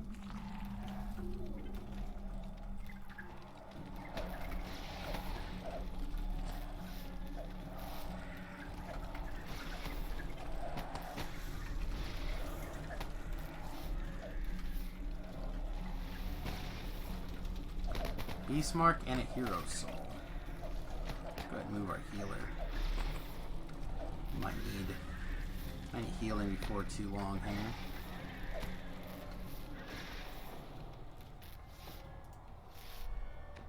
Well, we got some fragments. That is acceptable. Okay, so now we can either run this last little bit and forward, or you can detour. It doesn't really matter which way you decide to go. The running through will have you clean up a little bit more trash. Detouring means that you don't have to worry about that extra trash. It won't mess with you, so I'm going to detour. But both ways, you're going to come over here to the to this last torch, hit it. The bad guy will spawn right here. And depending on your DPS and what all you got going on, even though he'll take significantly less damage, you can still knock him out pretty fast. Alright, let's go see about actually showing you that end fight room and getting that end fight chest. Now, the reason I am not a big fan is that you have to kite that guy to this room, right? So we're running along. There's no more torches now. No more lit torches, so there's no extra DPS. Or, yeah, let's call it DPS. There's no extra bonuses for them having -4 to all of their saving throws because they're cursed, stuff like that. So you're on your own for making sure you get these waves cleared. Be careful. Be careful about what you can actually handle in clearing waves, because you got to fight your way all the way back around to that east door, that indoor. Sounds like a Star Wars reference, doesn't it? You gotta fight your way to indoor.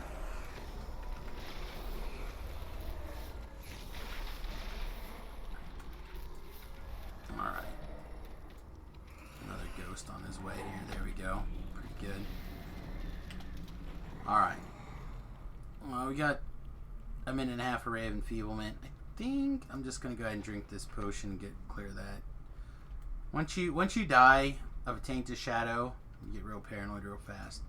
Alright, so here is the end room, right? And this is the real challenge. You want to pull him into the middle here, inside this big cage, right? And then that's Team A. Team A gets the guy into this big cage. Team B goes up here and pulls 2 levers. I'm pretty sure you have to be pulled at the same time, or very close. I don't think you can like prep one side and then prep the other. Yeah, see, it's to do this, you have to. It involves an awful lot of coordination and an awful lot of help to do it on your own, which is part of the reason I think most people don't do it. All right, so she's going for it. We're going for it. And if both people pull their levers, which obviously even though she said she was going to, she didn't want to. So let's see if we can get her back on task here. Come here. Come here, kid. She didn't like it there. Well, right in front of this lever. You stay right in front of this lever if I ask you to. Ask real nice. Alright, we just have to assume that she's going to do it. So you get both of these a sparkle. The cage door closes and the light comes on. Right? He takes a lot of damage from that light. And you basically can kill him in there. The problem is, to get him locked in there is a real challenge. It's a real pain. But if you do get him cleared out, one way or the other, however you do it, you get to his treasure chest room, which is the furthest away from the door you can possibly get. And you get the Shadow King Scarab. The thing of legend. Huzzah! Bam. Alright. Well, there you go. That's the Tomb of the Shadow King. I hope you enjoyed it. If you did, please hit that like button. I really appreciate it. Don't forget to subscribe to the YouTube channel here for more sweet updates like this. And, of course, if you would like to catch us live, twitch.tv/SamusGarobo is one of the best ways to do that. Really appreciate you taking the time to watch this video, and I hope you learned a little something. Have a great day. Toodles. Alright, everybody. How's it going? How's it be hanging? How's it be hanging? We'll run around and we'll collect all of our end rewards. Then I'm going to make a potty. In the potty, like the big boy that I secretly am. Ooh, a feather falling ring! Oops, I accidentally clicked on the guild renown.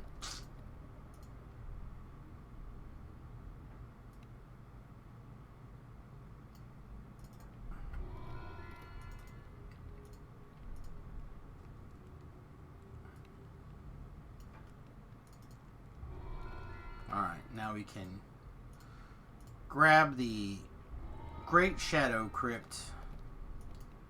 Alright. And we'll probably... I mean, we'll definitely record the Shadow Crypt, because we don't always...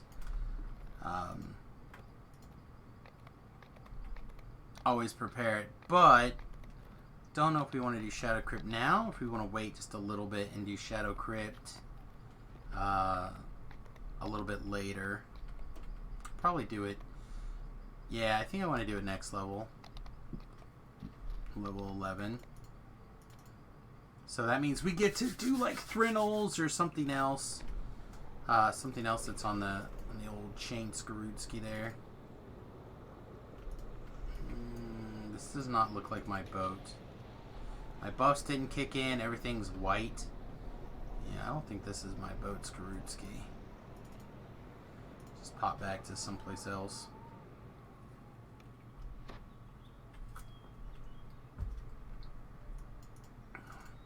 Let's try again. Boop, there we go. This is probably it. The wood's all dark. Our buffs are populating. Alright, sweet. Sweet. Alright, I'm going to make Tink Tink. I just want to say, for those of you who are watching tonight, I hope you're having a good time. Hope you're learning something. If you have something that you'd like to add to the conversation about a quest, or if you have a question about a particular quest as we're doing it, or any quest, really, please throw it in the chat box. I'm more than happy to have a conversation about any and all the quests in Dungeons & Dragons, specifically from level 1 to 20. I'm pretty good at those. But if you have a question in general, let me know and I'll do my best to answer it. Alright, be right back. I'm going to use the restroom.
I'm going to grab my old man blanket.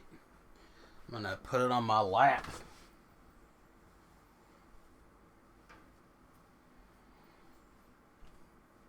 One side is fuzzy and one side is not. I want to put the fuzzy side next to me because I feel like those are... that's the warm side. When did mounts become a thing? Mounts came out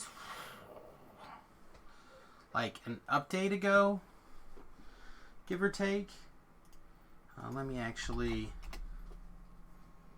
so I'm not fooling you full of lies here. Yeah, they came out with the Keep of the Borderlands update 44. So that was the last update.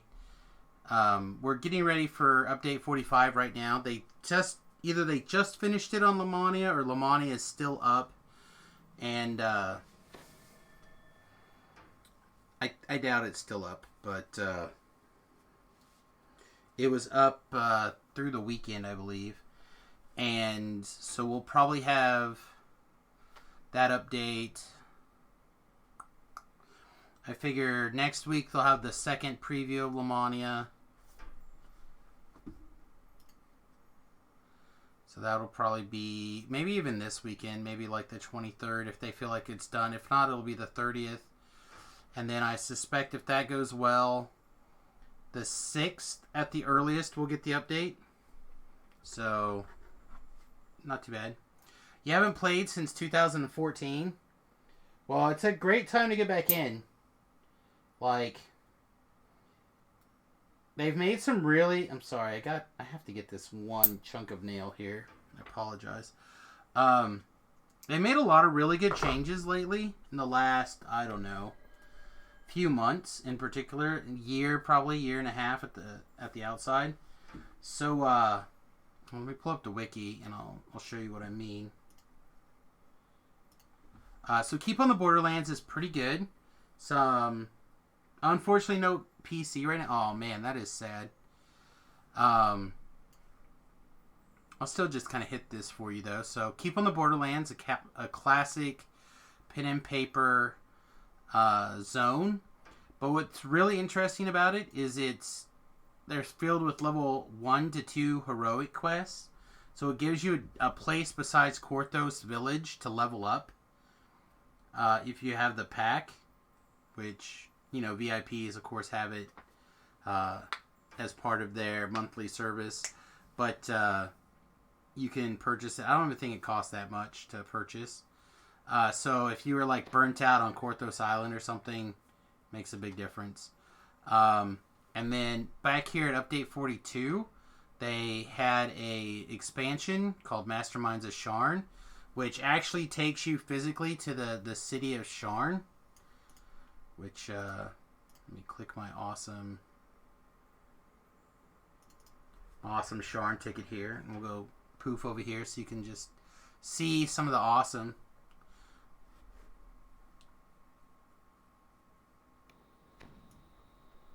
They have a really interesting soundtrack here as well.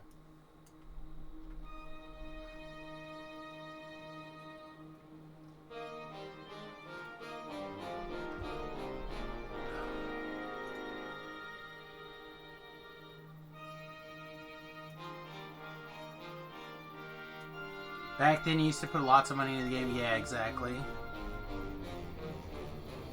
So we have these massive... this pretty awesome, like, zone in my opinion. This first batch of quests, you take an air taxi to all the different locations, so you like jump into this to like do all the quests. It's the quest entry portal. But you have like, you're on a giant tower. A lot of the quests involve being outside with giant towers. You have like these huge air elevators, woo, that shoot you up and down.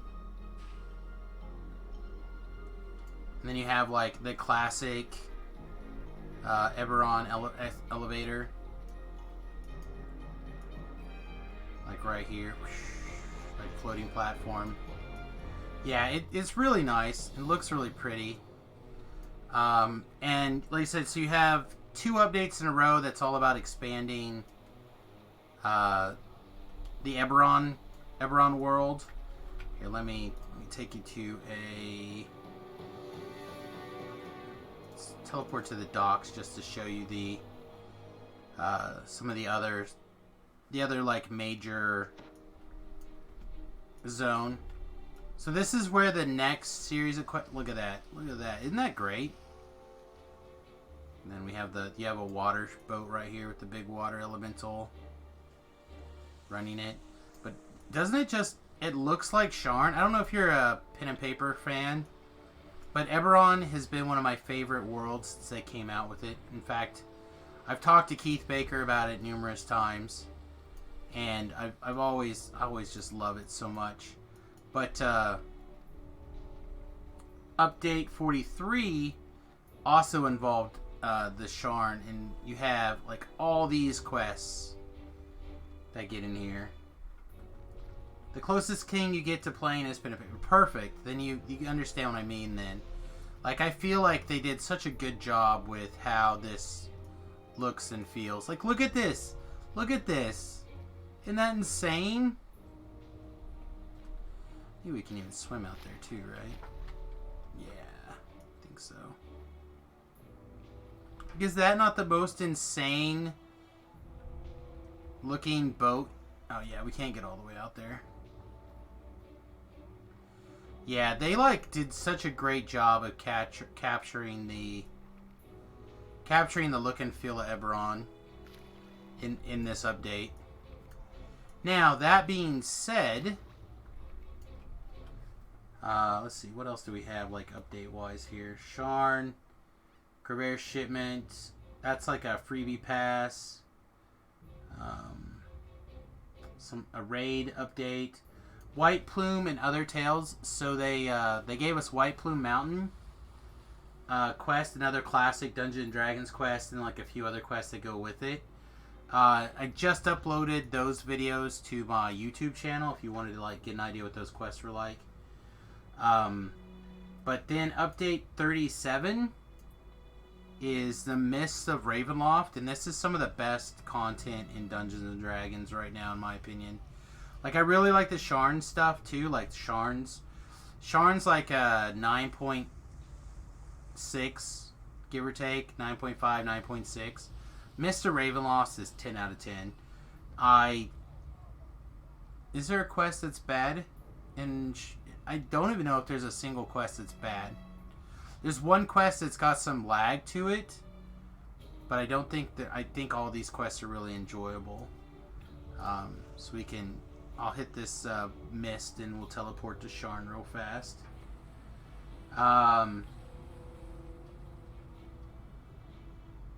Then you have like a couple of really interesting quests called Dawn of Dragonborn. So like here's some Ravenloft action, which we'll be getting to pretty soon. This Explore Zone is just massive. I've not taken the time to like go through all the Explore Zone, but does this not look like Ravenloft to you? Like, they did such a good job of making it look and feel like Ravenloft.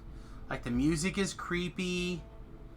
The quests are creepy. Here, I'll just step into this one for a quick second. This one right here makes Tobrel want to poop his pants. Here, we'll just go in on normal for now.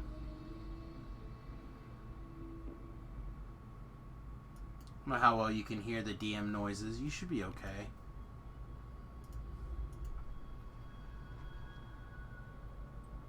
But hear that, like, the weird noises. Small distant voices spring from nowhere. We're so hungry. Find us. And then they have these dead children whispering to you the whole time. It is incredibly creepy.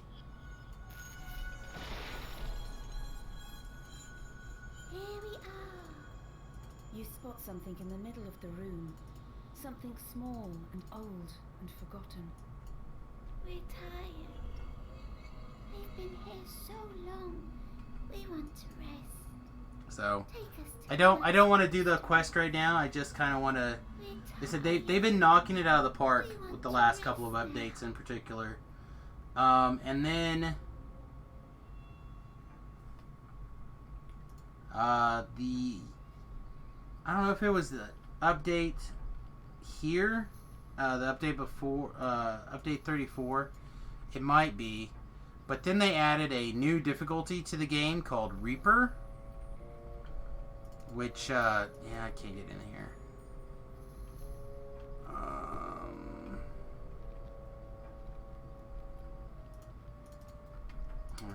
These are some dragon-based quests. I can at least step into them for now.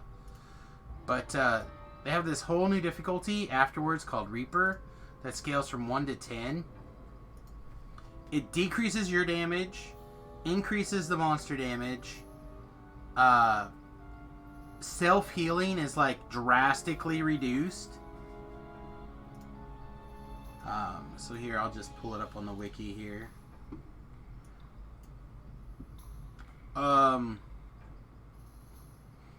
subcategories called Skulls. It changes the challenge rating. Most notably, self-healing is significantly reduced. Players also find they do less damage and take more. So the monsters get buffed up for damage, and then again you do less. Special monsters only found in Reaper mode called Reapers. They spawn either when something spawns, something else spawns. So, like, if you shoot an ooze and it breaks into two and spawns another ooze, there's a chance that a Reaper will spawn there. But also, when you kill something, there's a chance a Reaper will spawn. And the Reapers are pretty tough, depending on their skulls.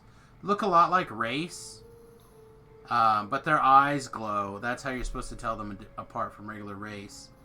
But they're all incorporeal. They all have death block. They all have true seeing.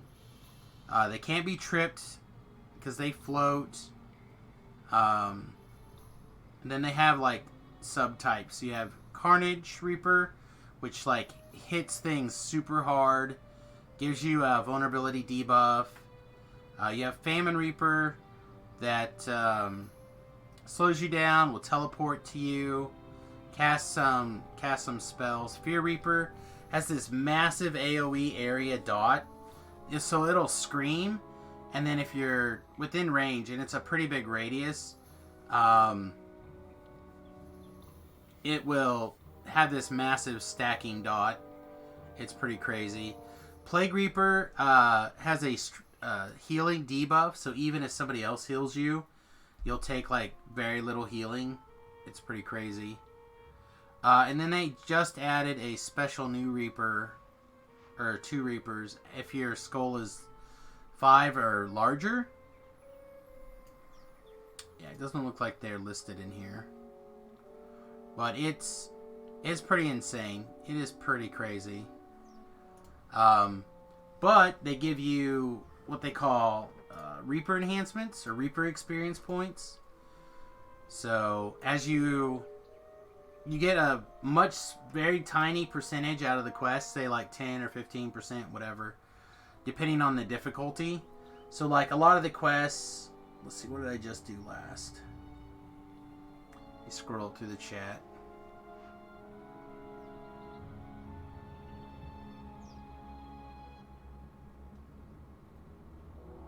Alright, so the last quest I did gave me 24,325 experience points, but I got 409 Reaper points. So it's a lot less oomph, but then you get like special abilities like when you're in a Reaper quest, you have +2 Constitution or +2 Intelligence, +2 Dexterity. They added this other dodge, or this other damage mitigation thing called dodge. So right now my dodge not in the Reaper quest is 4, but then if I go into a Reaper quest, I'm picking up an extra 6, which means I have an extra 10% chance to dodge. They've added a lot of stuff, and it really kind of shows. This gives you a ton more hit points, for example.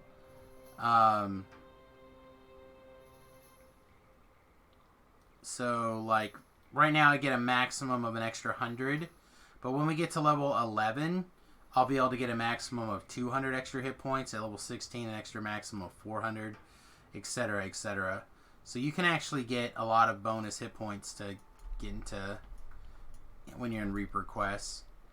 They added some really exciting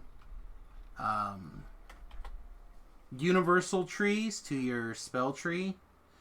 This is one called Inquisitive. It came out with Ravenloft. It takes your sweet crossbow, like a regular crossbow, and gives you 2 crossbows. So I have 2 crossbows. I shoot 2 crossbows basically at a time. Pew pew, pew pew. It's pretty great. They added another universal tree called Falconry, which you summon this bird, and you can have your bird like go out and trip a guy, or go pluck out his eyes and make him blind.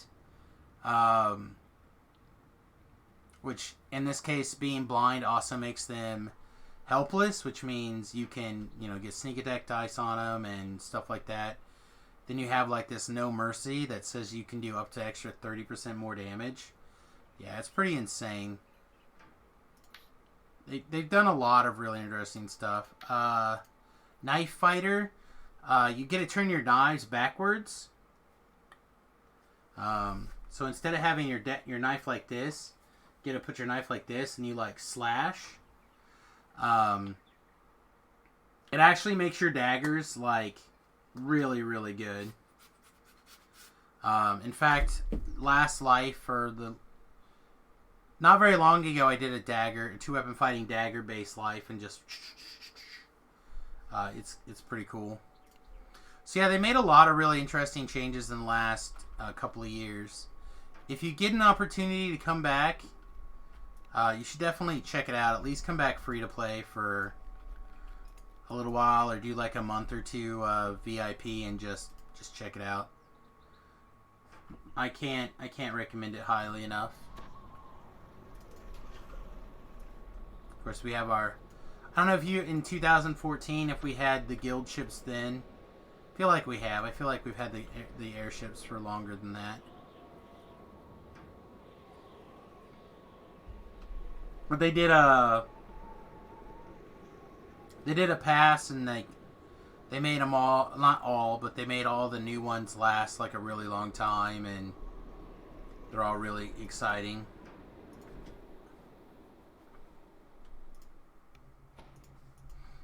So overall, I would say DDO is still doing pretty good. There's a couple of things that they've done lately that I'm not a big fan of, or in the process of doing that I'm not a big fan of, but for the most part, they're really on the ball. Oh, Biohazard, something they literally you probably missed not that long ago. They did their very first Reaper server, which is like a permadeath server type thing. It's not really permadeath. I mean, it is permadeath, but it's not like it deletes your character. But it's like a season type thing. And they base the rewards off getting favor. It's like doing the quests. Getting to level 20, getting so many Reaper experience points, etc. And you got this awesome cloak. So they added cloaks to the game. I noticed that you didn't notice that. So like, this is my Shadow Hell cloak, and it normally looks like this. This is one of my special cloaks for playing on the hardcore server and getting to level 20. And then I don't have my other cloak on me. But yeah, there's like so much insane graphical stuff. They really kicked it up a little bit.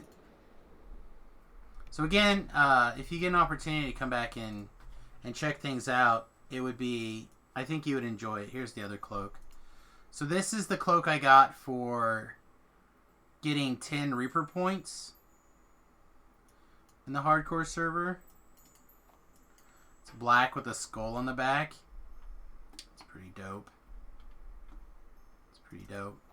But this life we're being the red sash build.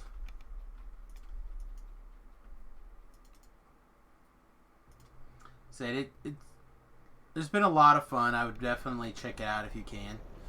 You can check out like a bunch of my past videos if you'd like over on youtube.com/SamusRobo or here in the VOD section.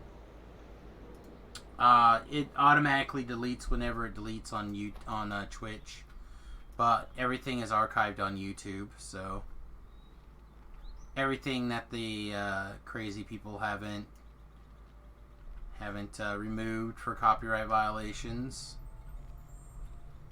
Here's another cloak. That looks pretty dope.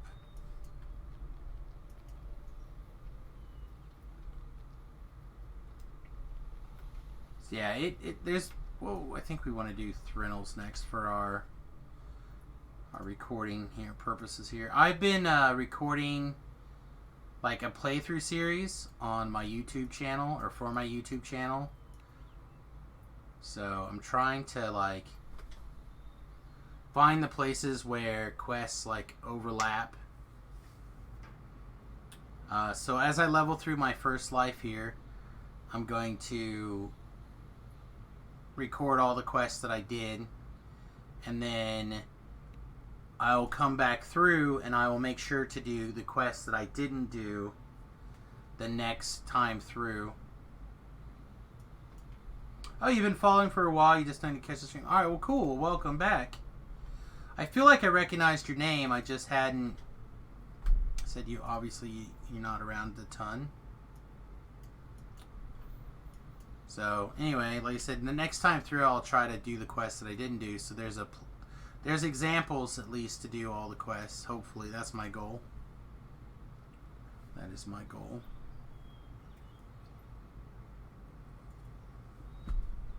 Oh.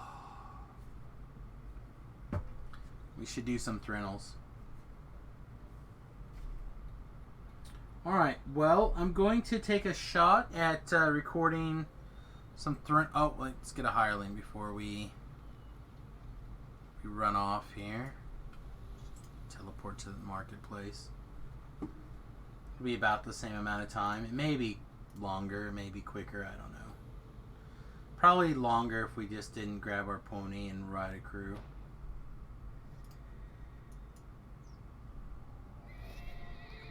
Oh, Tieflings came out. Another race. That one just poofed away.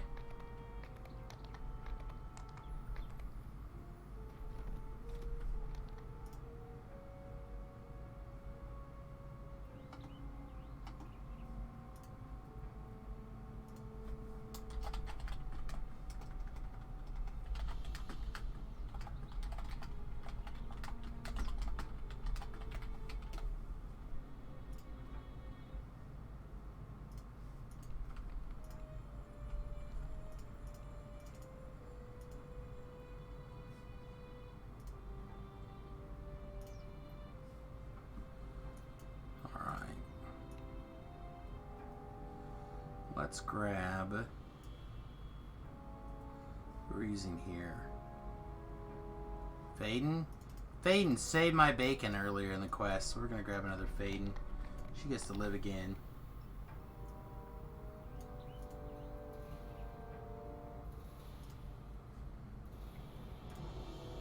She gets to live again.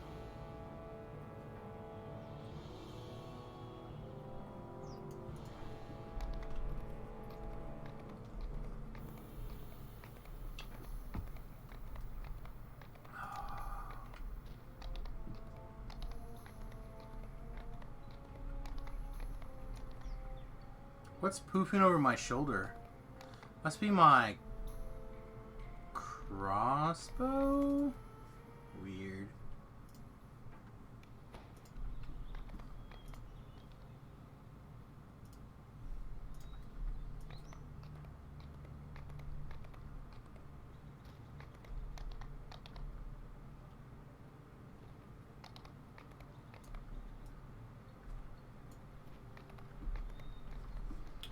Alright, let's do it. Hey, greetings and salutations everyone. It's time once again for another Road Most Traveled. I've decided that I want to do the Thrinals this playthrough. Mostly because I already picked up a additional Voice of the Master. And I would like to try to make another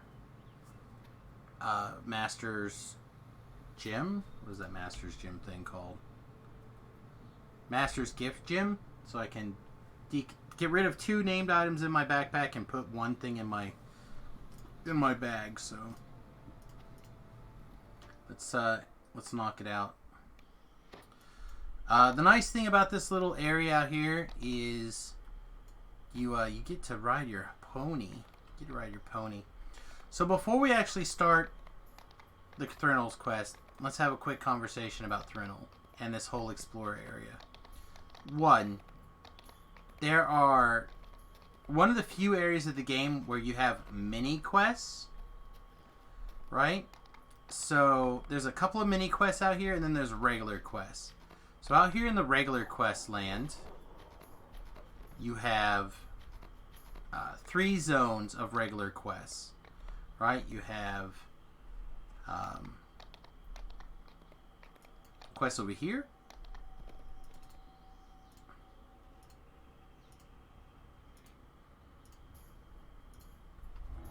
Thrinal East, which are located right over here around the corner.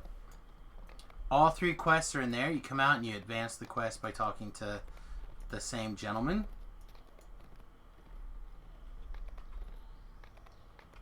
And then you have, on the other side, you have Thrinal West, which is right over here. Which again, you go into the same quest area and you advance the quest chain.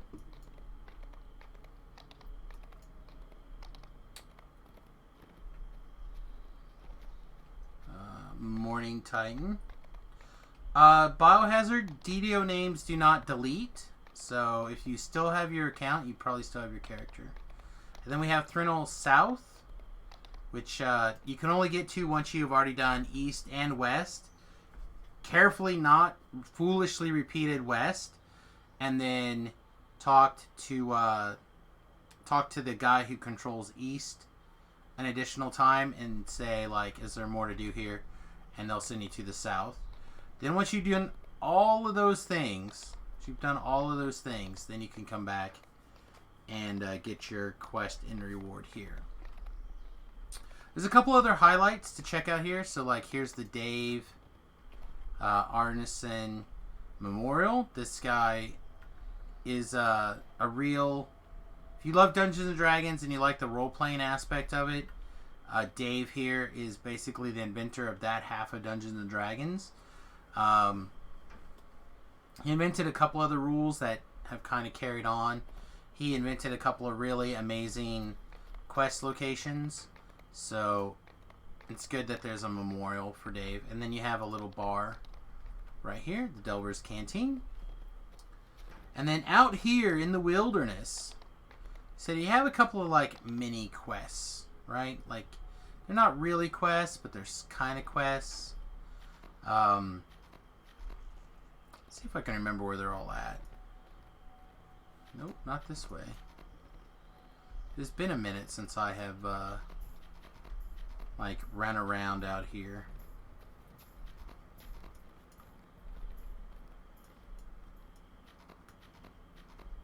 But so like here is the giant supplies, which I guess we'll just go do. Like I said, I haven't done it in ages, so we might as well throw it into the quest here.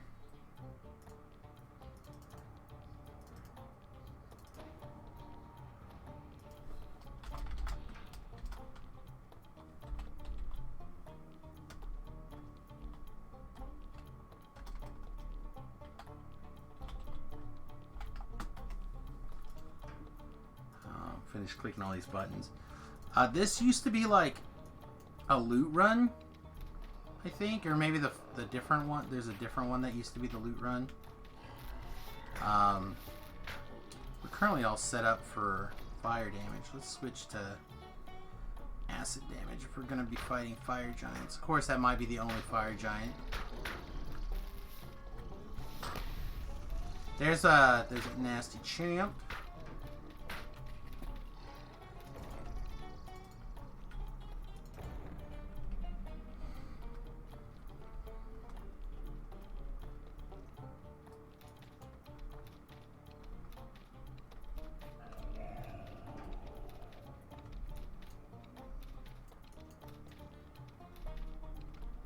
I haven't seen a crate. There's some crates. This must be the reason I never do this quest, because it involves breaking crates.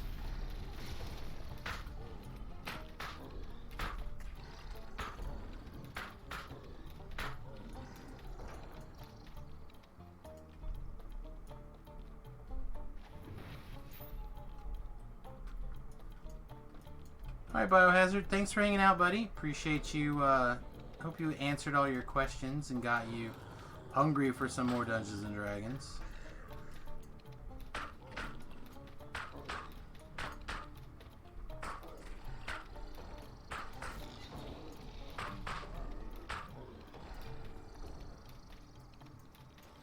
Oh, that's a crate. There's their champion. I think that's their captain. We have a special name. Nope. Wasn't a captain, just a champion. Look at him get so mad. So angry.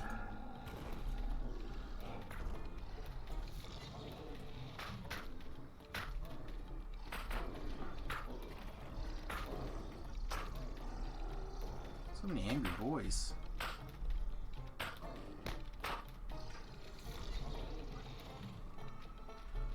Oh, we get a mushroom.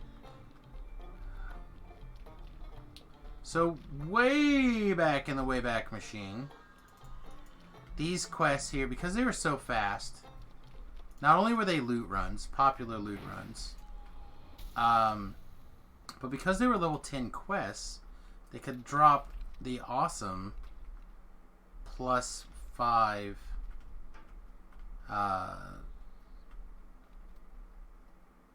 +5 loot window, +5 modifier weapons. There you go, that's how you put it. So that means that, again, in the Wayback Machine, one of the things that you could get out of here would be a Vorpal weapon. Because Vorpal used in the OG day was a +5 weapon buff. So yeah, a lot, and stuff like paralyzing, Vorpal, disruption. Is there another one? Banishing. All those classification of weapons could randomly drop out of here. So back when all loot was random loot or raid loot, here's the captain. You would zerg in here, shoot this captain, blow up all of the breakables, and loot this chest. Sometimes you wouldn't even... don't know if you have to complete the quest to loot this chest. You might have just ran in and shot the captain. Yeah, see, you might even not have looted the chest. Or did the quest. There we go. See, it's not a ton of experience. It took me way longer than it probably should have. But there's no end reward. I don't even think this counts on the favor.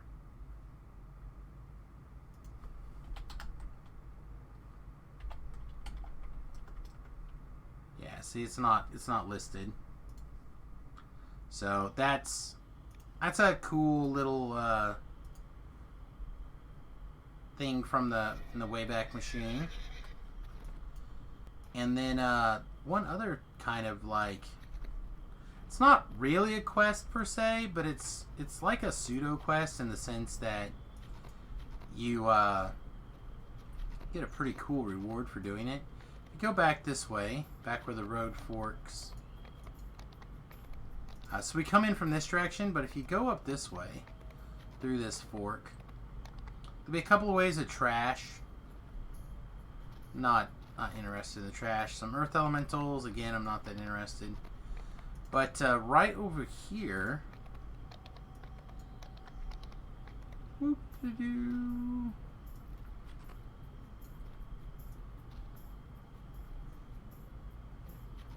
Past all this trash is an arena.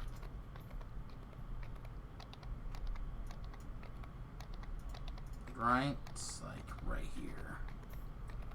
I guess it's a couple more down. Right here. Now, the reason why this in my brain counts as like another one of those like pseudo questy type things is that you get a really cool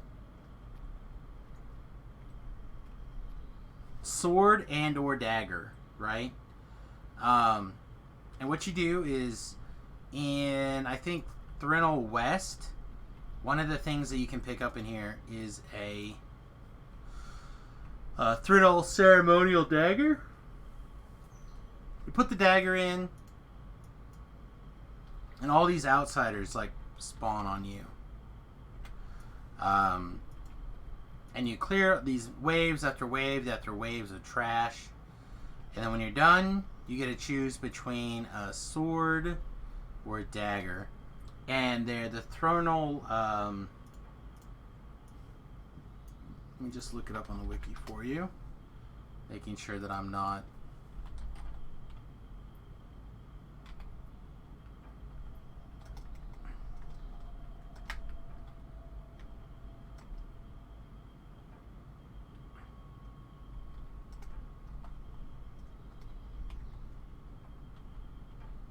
There we go. Thrinal War Dagger, Thrinal War Blade. Come on. Pull them up. There we go. Thank you. Thank you, Dungeons and Dragons online, or the wiki. Here we go. So here's your Thrinal Warblade. Just kind of give you an idea. It's 1.5 a D10 plus 5 at level 8. The 19 and 20 times 2 crit range. So it's like your normal longsword, kinda, plus 5. But it has a red slot and a purple slot, which is actually pretty interesting. And it's got a slightly stepped up weapon die, right? Because normally a longsword would be a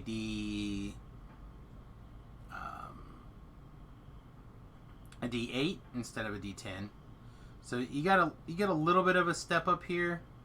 But what's really cool is if you're like a cleric or something that happens to have a great sword, or sorry, a longsword as your paladin weapon or your named weapon or whatever, you can like put a spellcasting augment in it, still have your regular sword, or two augments or whatever. So it's got a lot of flexibility to it.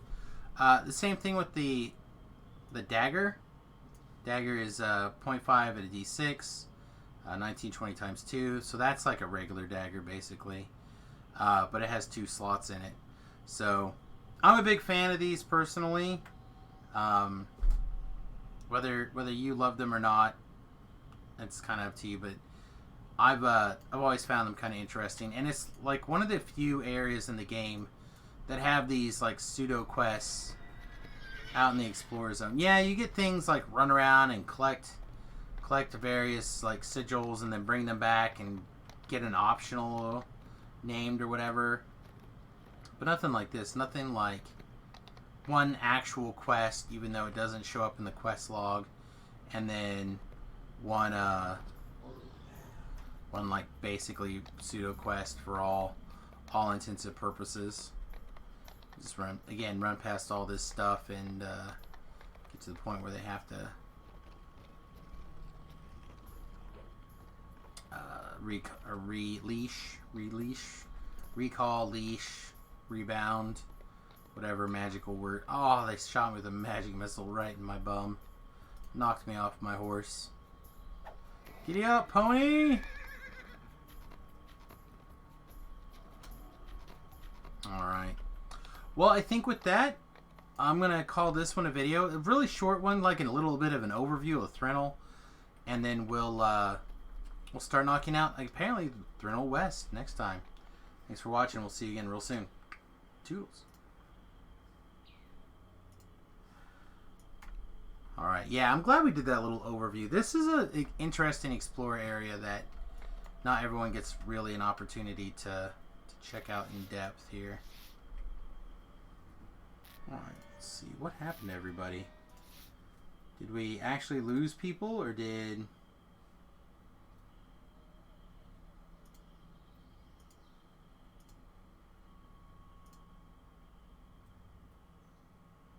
No, it looks like we basically have the same people, although I'm a little annoyed that Tobrel's not in the stream. Give him a tongue lashing later. That's okay. He must be doing something semi-important. Or he's playing DDO, one of the two. Yeah, looks like he's playing. Looks like he did a TR even. Temple of Core Can. I'm not really sure what that one is off the top of my head. Alright, well let's get to the business, shall we? Hey, greetings and salutations. Welcome back to another Road Most Traveled. I mentioned last time that if you're watching these in order, that I'm going to start off in the Thrinal Zone, and I'm going to start off with Thrinal West. Thrinal West, again, is 3 quests in a row here. The first one is In Need of Supplies. It is level 8. Let's get started. One of the perks or disadvantages or whatever you want to call it of Thrinil is the capstone of each of the 3 quests, I believe, jumps up a level to so this will be like 8, 8, 9. East will be 8, 8, 9. South, I don't remember if South jumps up to 9 right away and is like 9, 9, 10. I think it's still 8, 8, 9. So for most of the quests is not a big deal. However, if you are maintaining a streak for some reason, or not a streak, but doing quests in a particular area. Let's try the Rat Catcher plus the Blight Inferno here just for a minute. I'm curious, and let's switch back to the fire. Yeah, I think we're getting a little bit more fire damage out of stuff, so it's probably value town here to just go ahead and do it this way for a minute. I don't know what I was saying now. Completely spaced it out. But anyway, I do really enjoy doing. Oh, I remember. If you're at a there's just monsters this way. There's just monsters this way. There's no real reason to go down those hallways unless you just for the sake of completing want to do that. So if you're like trying to maintain a streak of like say doing everything exactly 2 levels, we got to go up this way. 2 levels above their base level, so their base level is 8, so we're doing them at 10. Just for maximum ease of comfort. But still maximizing your experience per run. You have to move out of your comfort zone one way or the other to do the whole chain. So because the 2 capstone quests are 9, you either have to do them above, or you have to do south below outside of that range. It's not generally that big of a deal to do them like a level below, which is what I tend to do. But sometimes it can be a real challenge. The other thing to keep in mind is if you're playing on the hardcore server, when the hardcore server reopens, that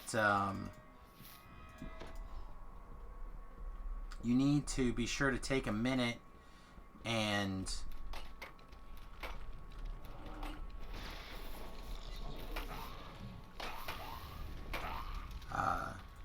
factor that in, because if you're going to be running around doing all the quests like at level, and you don't over level, because you can only go into a quest, you can literally only enter a quest within a certain level range. That means that you have to be careful to make sure that you stay within that level range, because you might go, oh sweet, I need to be level 11 to get into, you know, this, like, that's the top of my level range, so I can go level. But then you turn around and go back to do Thrinil South, and you're like, what? These quests are still level 8. This is blah blah. So keep that kind of stuff in mind. That the quests do, they kind of step up on you at the end and reset back down to low level. The other thing to keep in mind is that, in my opinion, in my personal opinion, these couple of quests, the first 2 quests in South, the first 2 quests in East, are very, very efficient XP per minute quests. They're very short. They're a reasonable chunk of experience. Once you have them down, see, like this one here, all we had to do is kill a bunch of monsters and run down here. Right, I don't think we can break enough breakables in this room to do anything interesting, but we'll check. Check for science, but I'm pretty sure that the answer is no. Yeah, I didn't think so. So there we go. 4,000 experience points. It took us 5 minutes, but that was mostly me like gabbing and not paying attention to what I was doing. If we ran through here, we just ran through, gathered up all these monsters. I forgot which quest we're in. We only have to kill like 20 things, and then we can just run to the end. As long as we can recall. This quest can be a little bit more challenging when you don't have somebody to like with you. If you have someone with you, this quest is a breeze. Like 100% super quick. Somebody's got a boring part of walking the NPC up the line, but short of that, the quest is great. It should feel great.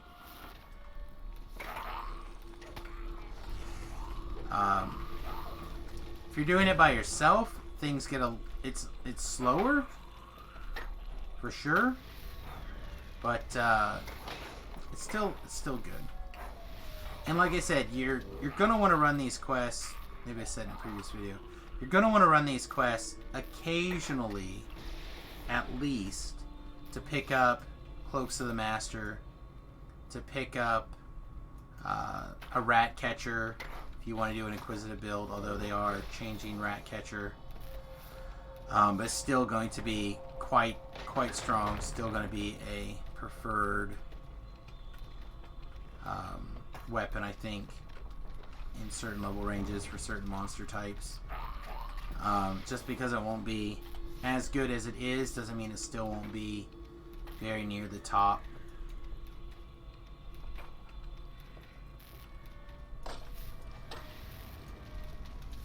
And of course, some of the other stuff is just, if not good, they're unique and interesting for purposes of. I feel like I gotta knock out this Black Widow back here. Just anything that I could generate additional aggro on the guy. I feel like we'll be plenty fine as long as we can, as long as we get to see it. The biggest challenge is always that when Durham just finds something off the map and you don't realize that he's running away. Alright, I think we're going to have to go ahead and switch. I think I'd rather just have the big crits right now and switch to like cold spell-powered weapons. There's too many fire methods to have a whole bunch of my damage be 0.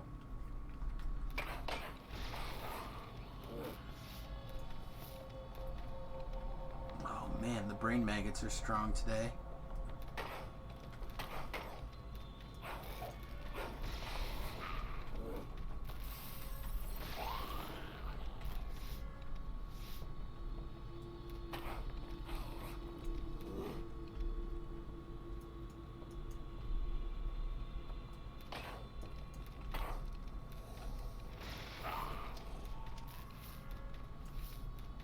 I was pretty sure I told it to switch.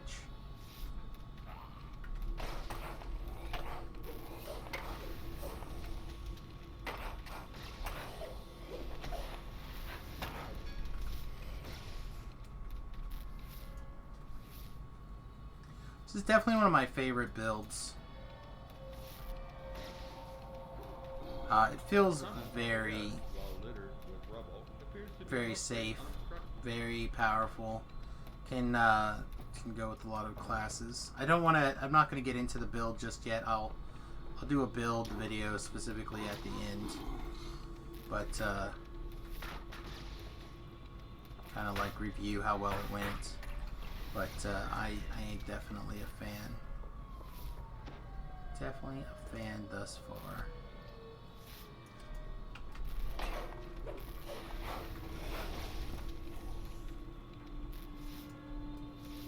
Alright, so Durwald is hiding behind that door over there that we just ran past.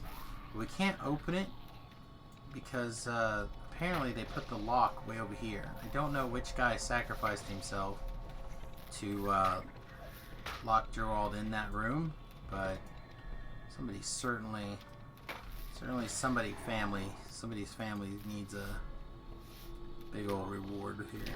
There's one of those Fear Reapers spawning in. I was telling a guy about Reaper mode. He's like, I watch all the time, I just don't talk very often. I'm like, well, thank you. Appreciate that. It's like, yeah, I know about the Reapers and so on and so forth. I'm like, sweet. I was trying to sell him on how amazing Reaper mode is. It's like, I know, I do it. Alright, let's start at the start. Loot all the stuff. Now, don't quote me, but I believe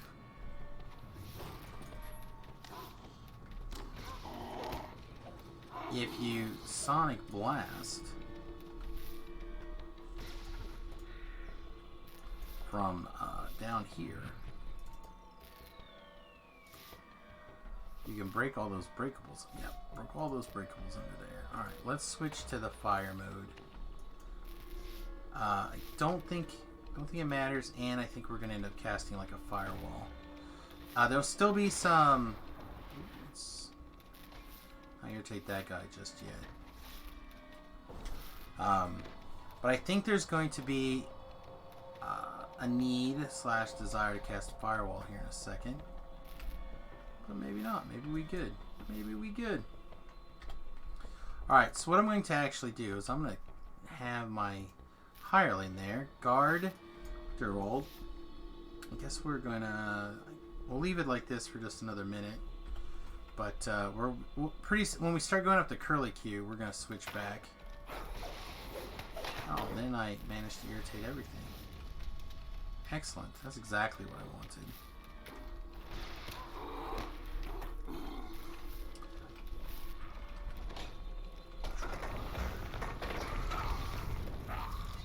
Alright.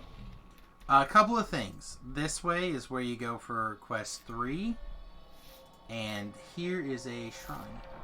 For those of you who need to know, would like to know, don't know. We're going to switch back to this, and I think we'll just go with acid. I think cold will probably still be slightly better. It'll give you a little bit of extra love against the fire elemental stuff, but I think it'll be roughly the same damage for everything else. We're going to clear just a little bit further up here, just a little bit.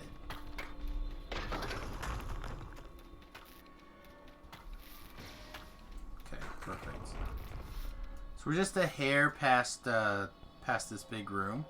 We're going to go back. We're going to get Durwald, tell him to follow us, walk him up to where we've cleared, and then tell him to stay put, clear some more. Now, obviously things have already respawned. Blech, gross. Follow me, please. Had we not, right? Had we had a second person, we would not have to come back. That is pretty huge, right? Pretty huge. Because the other person, we could say, all right, clear to here. They could move up, and we could be halfway up the other tunnel by now. So we've got Durwald. He's basically right behind us, because we're using our hireling to kind of keep track of him. Right? Because he doesn't show up on the map, but she does. And again, we don't want him to run past us and go get in a fight, and then we have to start the quest over again. It's not that short of a quest. We also have to be really careful that we don't move too far backwards and get him in a fight. So we have to clear quickly and efficiently. We don't want to move our hireling because we want to make sure he stays protected, and at the same time we want to... Alright, more group of gargoyles. But unfortunately, because we're by ourselves, we can't have anyone to guide this guy up. But we gotta have some sort of protection on him, so we just have to leave our hireling back there. So if we take extra damage, we can't realistically call our hireling off of him very easily. I mean, we do what we have to stay alive, right? But we'd rather not leave him alone, if at all possible.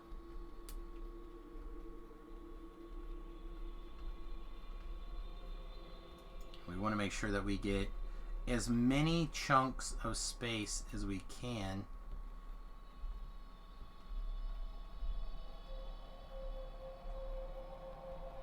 Okay, I think we want to... This is where the tunnel shifts. It's on his way because she's still following him. And he's very quick. Like, he's not slow.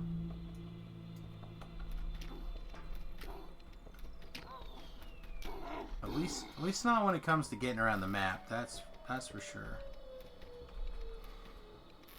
And when he has a reason to charge, he's very quick. So we'll stay back here. We'll clear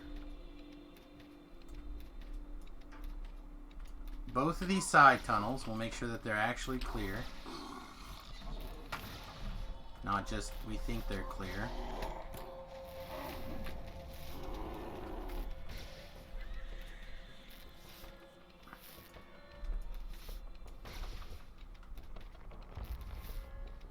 Go get the spawner and then I'll deal with the earth grabber. Alright. Let's mosey up here. Said a couple of lives back, I had some monster wander from up this tunnel that I really had no idea was going to walk down towards us and kill Durwald, and I was super pissed.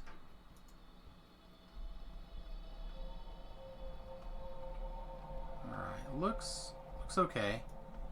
So I think we can pull him down to like here-ish pretty easily.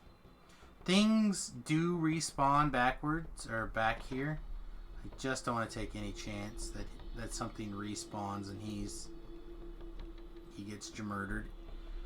It's also a good idea to give him things like a fire resist and a blur, not a displacement. Any extra hit point type stuff, like if you for some reason have bull strength, or not bull strength, bear's endurance prepared. Unfortunately, he does not pick up any of your like hireling buffs for like past life druids and able and etc. etc. So if you want to make sure that he stays alive, you got to spend the time and care to give him the attention he needs to make sure that he does stay alive there. Alright, we're going to hit this button and we're going to zerg through this end fight, and then we should be in good shape. Once this fight's cleared up here, again, we probably spent 3 minutes, maybe even 4 minutes, walking back and forth to get him and pull him forward. So when we do see this number, it's not going to be super impressive, but hirelings are only so good. Just keep that in mind. Hirelings are only so good.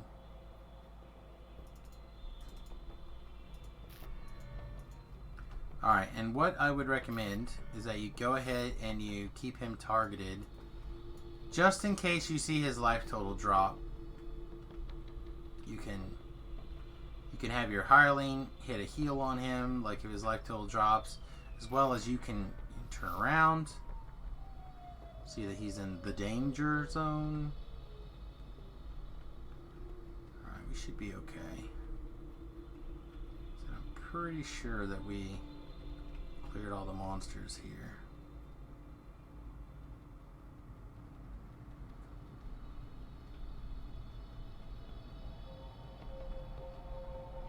Nice. So it's 16,000 in 14 minutes. Again, we shave 4 minutes off of that for having a partner with us. And that turns into a very considered run. What potion did she give us? She gave us a potion because... Or no. Did she give us that? I thought she gave us a potion if we negotiated. Doesn't say. Oh, she must have given us a healing potion because I feel like we're at 49 healing potions. Nice.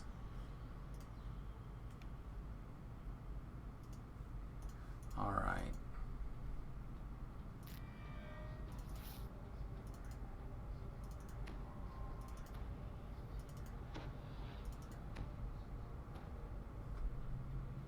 You hear rushed footsteps echoing up and down the excavation wall. It sounds Alright, so now we're just in kill overrun the upper level. fresh renders, basically. We'll have to take care of anything else that happens to be in the way, but I think we can primarily focus on flesh renders now. There'll be some methods, fire methods, hopefully not that much. But there'll be some. And again, we're primarily just worried about the... Oh, these guys are immune to the fire, huh? I didn't know that they were immune to fire. Maybe they just resist fire. Alright, well then never mind. I guess we're back to the acid then. Acid and evil damage.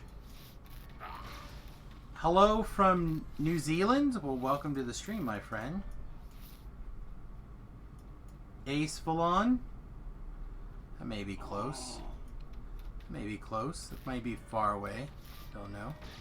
In my pronunciation, but I hope I'm close. Welcome to the stream. Just as a reminder for any of you guys watching this video after the fact, that I do in fact record these on my live stream, and why I try to keep the topics on hand about the stream. During the video, between videos, we do happen to have lively discussions whenever people are interested in having those. So, normally, my lives are not spent entirely recording quest videos, but, yeah, hopefully you guys are having a good time. Oh, chaotic items. Get out of here with that nonsense. Gotta fire through these bolts quick.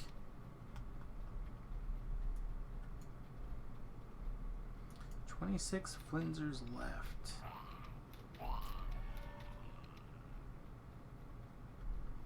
Get them cleared and out of here so we can pull out our regular summoned. 10 of 35. Almost a third of the way there. Not quite. Important note. These flesh renders can vorpal you. Snicker Snack goes there. Finger and claw. They also leave you a lot of planar poo.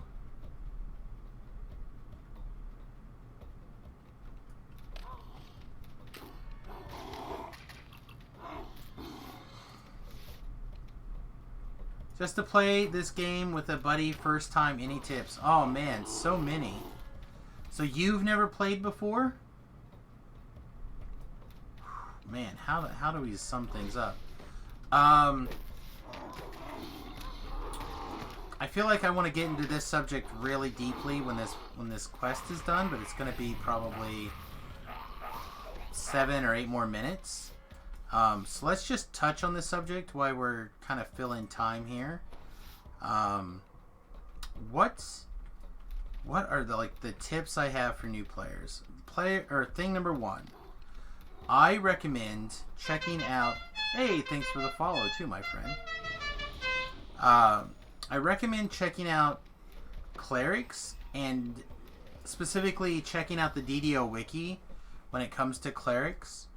There are so many different really good builds of clerics. Like, both you and your friend could play clerics if you wanted to, and have 2 completely different builds, like 2 completely different character experiences. It really is that that versatile of a class right now. And personally, it's one of my favorite learning to play DDO classes at the moment. Personally, for leveling, not for level 20 plus, but for leveling, I'm a big fan of the Fire Cleric domain. I feel like that's quite solid. And then for post level 20 stuff, I think the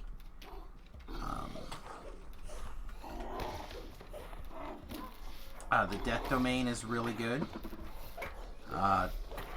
The other piece of advice besides check out the wiki, ddowiki.com, is to don't be afraid to like explore the quests a whole, like however much you need to explore. Take your time.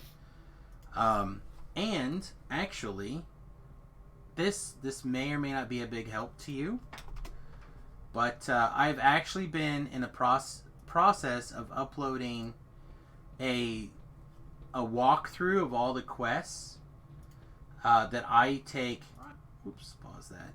That I take to get from level 1 to 20, for the most part. So you can follow that playlist right there, and if you click on the quest, I've got it. I'll just try to show you really quickly here. Not to pull my own horn, but if you, hey, thank you. If you open up the more, where's the more in this now? I forget where they hid the more. So like I took the time to like list out all the quests I did and all. There it is. There's more. List out all the quests that I did and basically the order I did them in. So if you're like looking for like, oh man, how do we do sacrifices? You can like, oh well, look on the wiki. Oh, or not the wiki, in the playlist. Oh, Korthos Village sacrifices. It's like in the middle. You can just like pick and choose around. I didn't put timestamps in. I probably should have, but same thing. Like harbor walkthrough, like the order of all the quests that I do, the quests in the harbor on. I talk about all the different. I talk about all the different like tips and tricks through the quest and stuff. So yeah, that's also an advantage. How are you just now finding twitch.tv/SamusGrobo? I guess you just unfortunate. Like, we're here for you. We're here for you. If you have any questions, feel free to come back. I will do my best to answer them. And if you need to, like, you can whisper me questions, and I'll do my best to answer them later if I'm not on. I really do try to answer those things. Hi, Trogbrell. Oh, hi. Welcome to the video. Welcome to the. Let's see, we're doing Thrinol West videotaping right now. Do you have any advice that you'd like to throw out for Thrinol West? Don't do Thrinol if you don't have to. Yeah, you know, actually, it's not that bad. Actually. Yeah. I have that old coil mentality still. So we haven't talked about Coil yet. That's in East. So we haven't had that particular conversation, but that quest is long. So many directions. You are not wrong. East, west, north, South. There's only 3. South by southwest. Those are technically directions. You are factually true there. Why did I jump up here? Chest is down here on the ground. Is this game hard to learn? Not really, but it is. Wait, were those +5 these tools and I just left them? They were. Silly Samus. We're finally back in the realm of +5 these tools, my friend. It's not hard, but it does take some patience, and if you... I know people who find this game to be incredibly frustrating at times because they're playing outside of their capabilities. Whoa!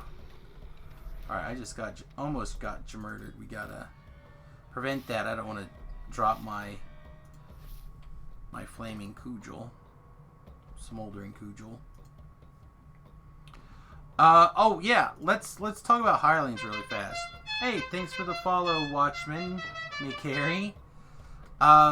So you can purchase a hireling from a vendor, and it's like a little NPC that'll follow you around during quests.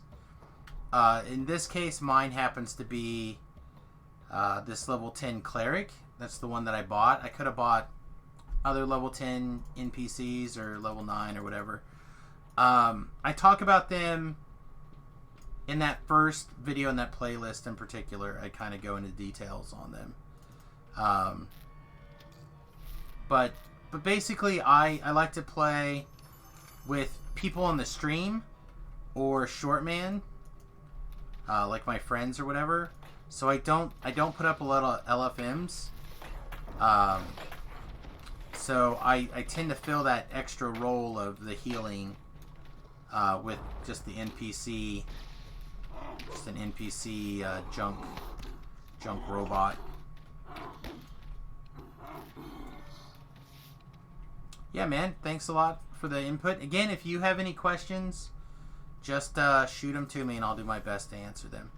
Oh, one other thing. Let me link one more thing here real fast for you.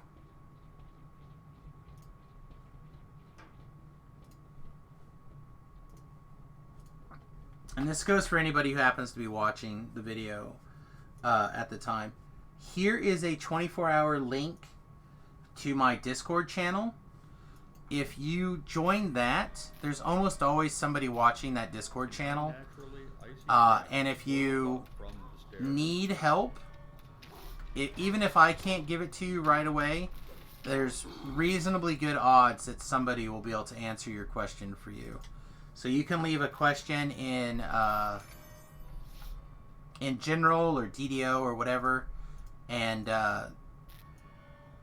you can get some feedback relatively quickly. Again, you don't have to if you don't want to, but you're welcome. You're welcome to it. There's also an open general chat, and you're welcome to use that for your voice chat if you'd like. Realize that that's completely unfiltered, so anybody can get in there and tell you anything. So just keep that in mind.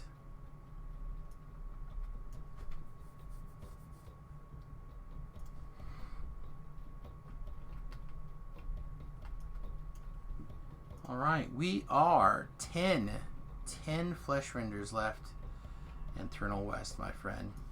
That's not very many flesh renders.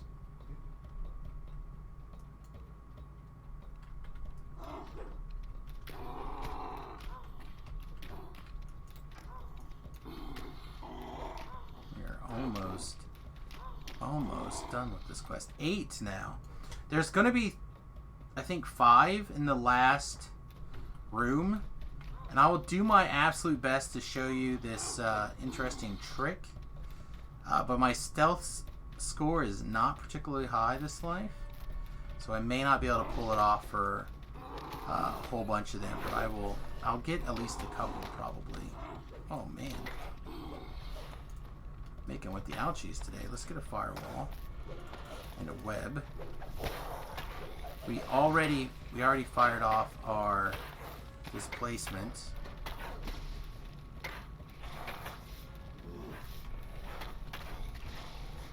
Alright, let's release the hireling so she'll walk over here and hopefully kiss our boo-boos.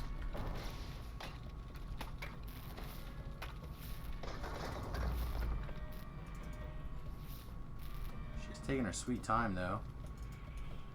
Come on, I got things to do. far back did I pause her? Oh, she might be way back there. 75 points of the damages. I don't really don't want to make that guy mad until she's here and paying attention to me. Those flesh renders can be brutal. Brutal. Apparently don't have enough. Brutal? No, brutal. You're not listening to me? It's like brutal, but cruel and brutal at the same time. Apparently I was not listening. Yeah, brutal. Why does... Huh. Maybe this one's not disarmable? Does not seem legit. Put on the key lock ring, and I searched. Yeah, must not be disableable. Alright, I believe there's a chest behind this door over here. And of course there's a collectible the other direction, so we're definitely going to stop and get that collectible. There's that chest we were talking about. Roar.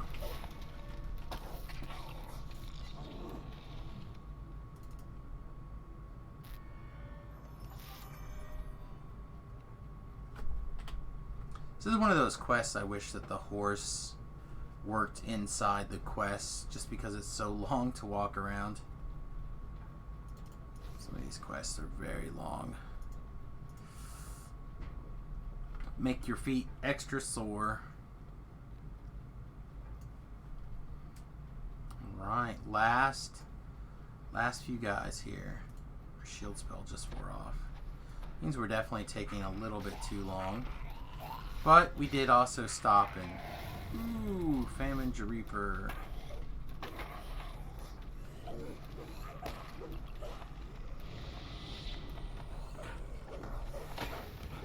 Had quite a few famines today. Yeah, I mean, I've been pretty reasonably balanced on the Reapers today. But I did have a couple of spots where I got real close. I had a Plague Reaper and a Carnage Reaper and a Fear Reaper. I didn't see the Carnage Reaper in the pile. So then I... That could be a little tricky. Yeah. I had 2 plagues and something. I think yours is worse. Not that it's a contest for who can get the worst Reaper pull. Alright, so I'm gonna try to do this really quick here. If you can stealth over to this lever and pull it. I don't have my stealth button. The traps will spawn here on these ends. And these guys will walk back and forth and die in the traps. It's great. I love it. There we go. Perfection. Perfection. And if you watch the previous video that goes with this, the Thrinal Ceremonial Blade is the blade that you need to go get your those Thrinal Sword or that Thrinal Dagger. So, anyway, like I said, the quest, not too bad. 17 minutes for 11,000 experience. We definitely were at a disadvantage, but we did also spend a lot of time helping Ace with like tips and tricks and pulled up the wiki and showed off some bits and bobs in there. Final tip. Highlight this person. Hit the U button. Use your keyboard. 1 click at a time and put your hands up in between. Because you do not want to accidentally hit this repeat. If you double click, you will repeat this more often than not. And you do not want to repeat this until you're done or you decide you want to run through again. But if you repeat this before you do east and trigger south, you have to rerun this before you can trigger south. So keep that in mind, is that you have to have this completed as well as east completed before you repeat this if you want to trigger south. Which is the real reason why most of us run this quest, is to trigger south. So, alright everybody, with that, we're going to call that a video. This is Western Excavation and Thrinal, so I hope you, oh yeah, I keep forgetting I can't use my horsey with my rune arm. I guess there's one other thing we can do really quickly here that we haven't showed off yet that we'll just glue in here while we're saying goodbye. Is that here in the tavern, there's a teleport me back to town guy. Right here. Take me back to the city, please. Woo!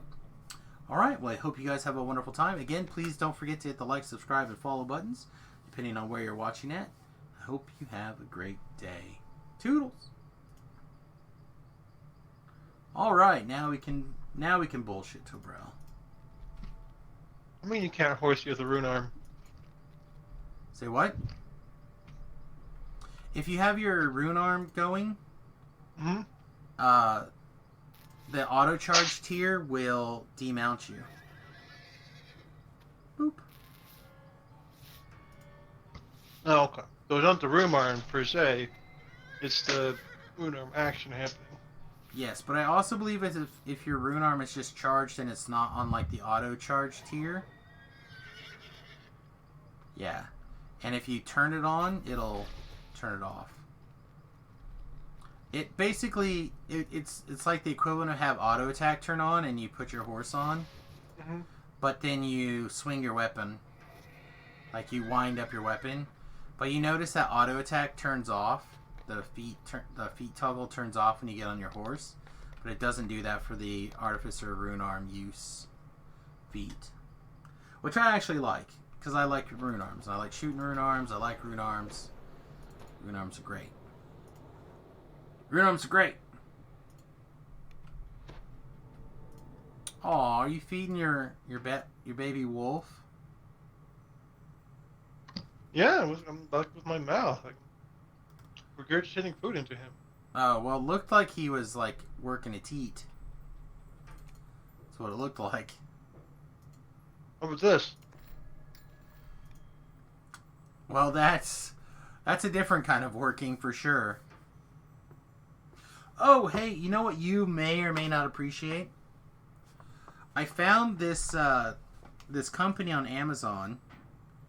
I don't actually know what company manufactures these. Nutra Dried Food Company in Ferndale, Washington. But it's a brand of like almost a cracker, but it's called Moon Cheese. And what they do some sort of processing to the cheese as it's made or whatever, and it makes like this almost crackery type flavor or almost cracker like texture. It's really dense, but it's really tasty. But it's cheese, and if you look inside the cheese, it tells you what's in the cheese, which is milk, salt, cheese, culture, and enzymes. So there's no, like, carbohydrates. And they have, like, Green a... screen. Huh? Can you see that? Can you see? Moon cheese. So I got the Gouda flavor, because I really like Gouda cheese. But they have a whole bunch of different flavors. Mooncheese.com. So it's like a crunchy cheese. So they have like some cheddar, the Gouda. The Gouda is what I have. I think it's okay. The pepper jack would probably be really good if you like a spicy. I was gonna get this cheddar bacon. Cheddar bacon me crazy, but it actually got two carbs in it, and I didn't want anything with carbs at all. And then the garlic parmesan's got some carbs in it also. So like if you're like me and you're cutting your carbs way down, you're talking about minuscule amounts of carb at intake. Like I said, the website says 1 carb, but the bag says none. 1 total carbohydrates, but none from fiber, none from sugars, and none from added sugars. So I'm not sure where they're finding. It literally says 0% on the back of the bag, but then it says 1 gram of carbs. So I don't know where that 1 gram is coming from if everything else is 0. The packaging. Probably. But it is 14 grams of fat and 11 grams of protein, so it's like perfect for the keto diet people like myself, trying to up your fat intake. Was it a cookie? No, it's like a... It's hard to explain. It's kind of like a little ball, like a... Almost like a... Oh, it's really hard to explain.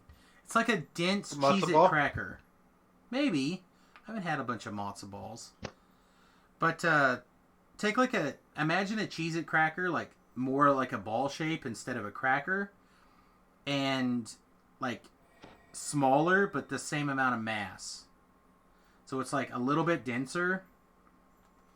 But 100% cheese flavor. I like them. It is very strong though. They are very strong flavor. At least the Gouda ones. I haven't got the regular cheese flavor yet, but I think I'm gonna order some. And they were not inexpensive. I got them on Amazon. But they were not like so expensive. Does that make sense? Mm-hmm. So I got 2 bags of 10 ounces for $25.99. And I only got the 2-pack because I was a little bit concerned. But obviously the more you...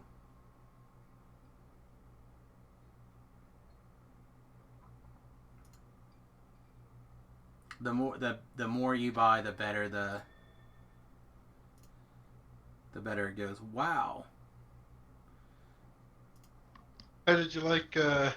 you moved. Sorry, I got a screenshot. Okay. I successfully put you in the human wolf centipede. Oh, I saw that for like a half a second, yeah. There you go. Now we're making it airtight, I guess. Woo! Oh, it's a good thing I'm immune to your bites.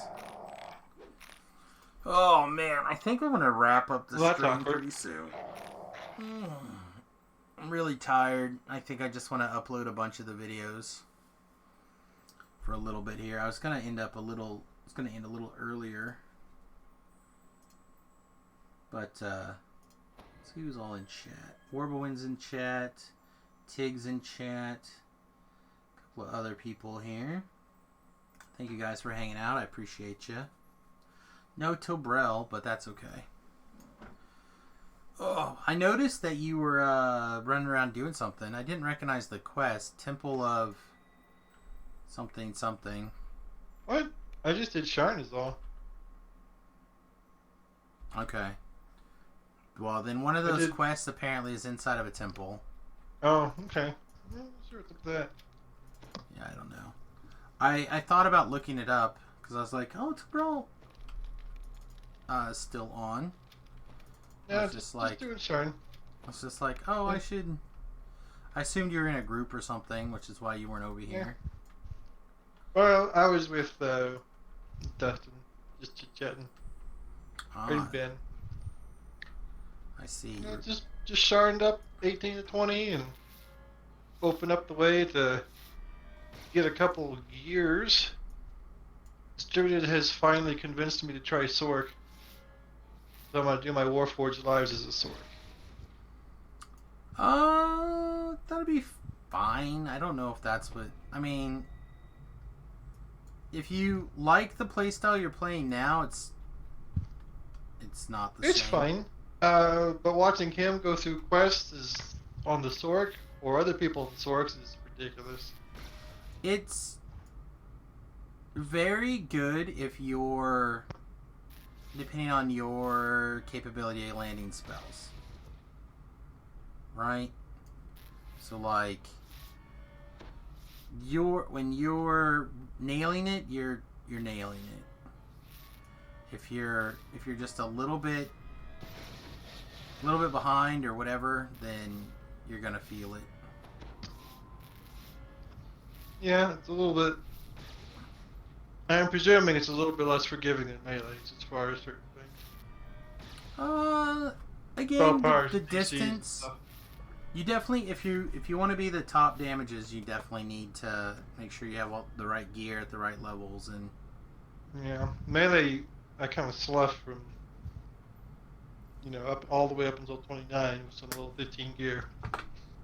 yeah, I'm not as. I don't think you can get away quite that often or that infrequently as a Sork, but I don't know. I can't tell you post level 20 that much. You know what I mean?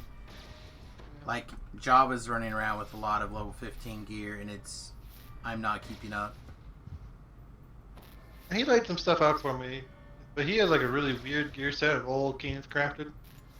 And it's also, he was doing ice and holds. And we got to talking, and we think that Sharn set plus just upping your charisma and DC stuff should be good enough to get by on the Fire Sork. Yeah, I don't know if you want to be Fire Sork. Again, I know Meteor Swarm is like the bee's knees. But I'm not sure you don't want to just be an air He says Sork. fire. I know that's what he says, but He did like ice electric or something. yeah, it's ice and electric. And he did is fire. real good. And he's saying that that like no comparison. He said it went up like a whole like 1 or 2 Reapers switching to Fire Sork. Yeah, That's his experience, and he's ran through like a bajillion Sork lives, so like, okay. Well, I said I did the lives where I did like back to back Sorks. Mm-hmm. And I was just comparing the 3 different Sorks against each other. Even when I did like the Tiefling, the Fire Tiefling life, the Chain Lightning, Ball Lightning,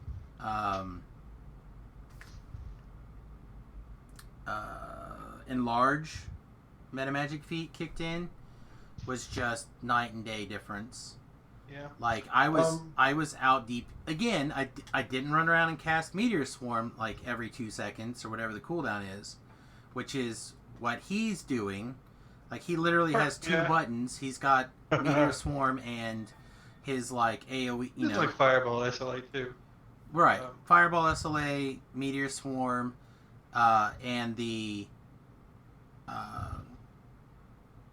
his twists or whatever he's what he's doing for the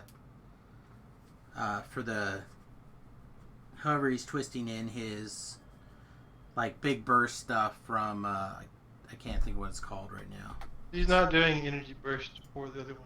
He was last time I watched him play. He stopped doing that. Well, he may have stopped this week, but last week he was doing it. He was also winging around, so he may have just been in that karma or that destiny, that sphere, whatever. But he was like winging around and all that stuff. Oh, too. he does go into combat. Yeah, so He like I said, he was doing all that stuff last week when we were playing. So he has energy burst. He doesn't do it like a ton. Mostly he's from front. and he does He the also dragon breath. changes his spell powers when he hits cap. He does, I think, ice electric going up, and then he hits cap and changes fire.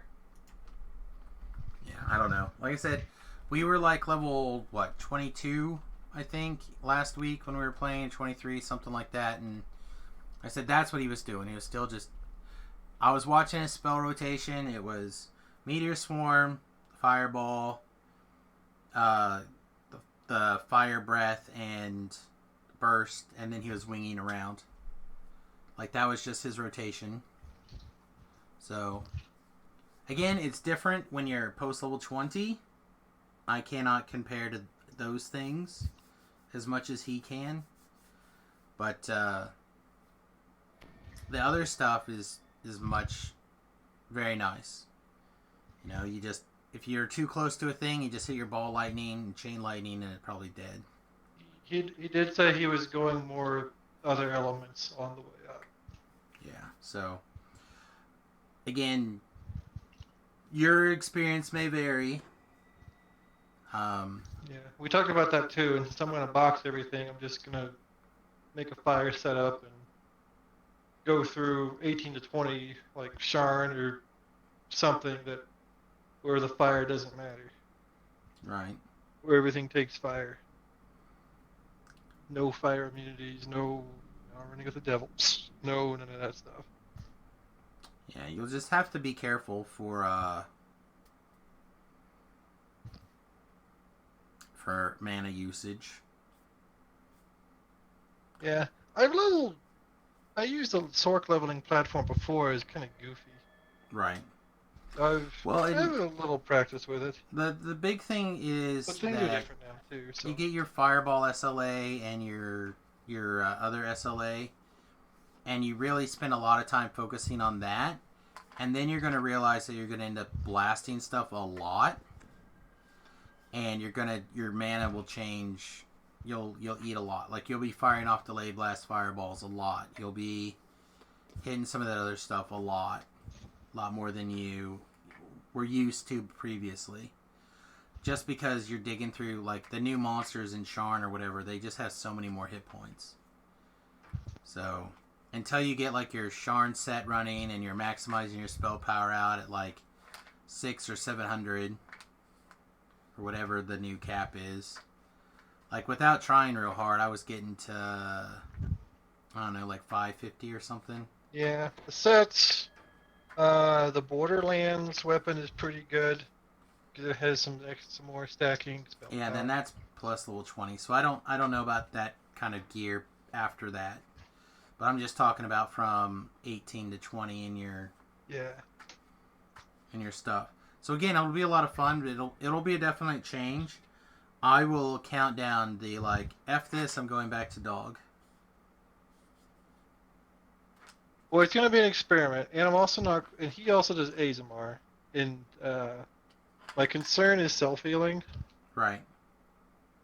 So I'll try Warforged Live, see how it goes. Probably do all the Warforged Lives that way. Yeah, I think you'll be okay. But The fleshy races could be tricky. Don't. As far as the healing goes. Correct me if I'm wrong, though. Isn't, like, Druid the best way to get your Warforged Lives out of the way, though? Because doesn't your healing stay exactly the same? Because when you're dog form, you just heal based off of your dog form. Now, the challenge is that the Sharn armor is repair amp for docents. Okay. Instead of repair, or instead of heal amp. So with the docent, you're going to have repair amp instead of heal amp. So your healing is still going to take a little bit of a hit, just because you don't have the itemization. Yeah, you'll probably be able to work in some healing amp someplace else, though, I would assume. Maybe not as good or as easily, but you should be able to put some in. My doggy set is pretty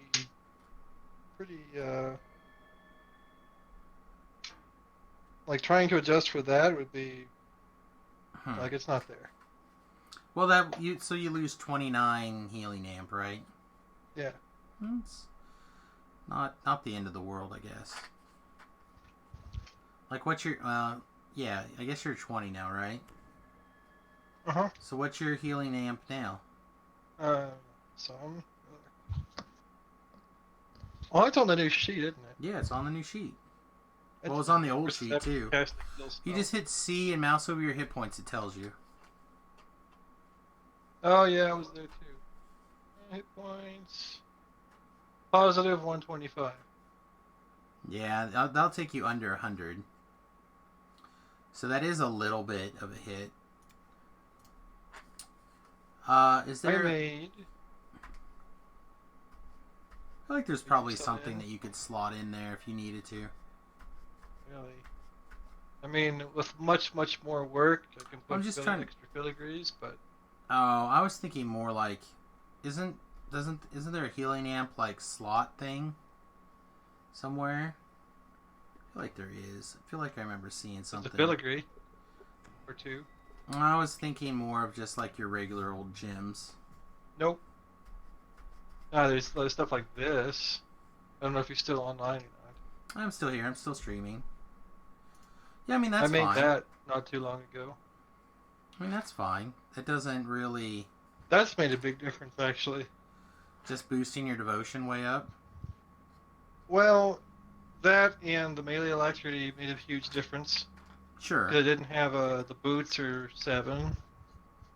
Sure. And so 13 is a pretty big difference.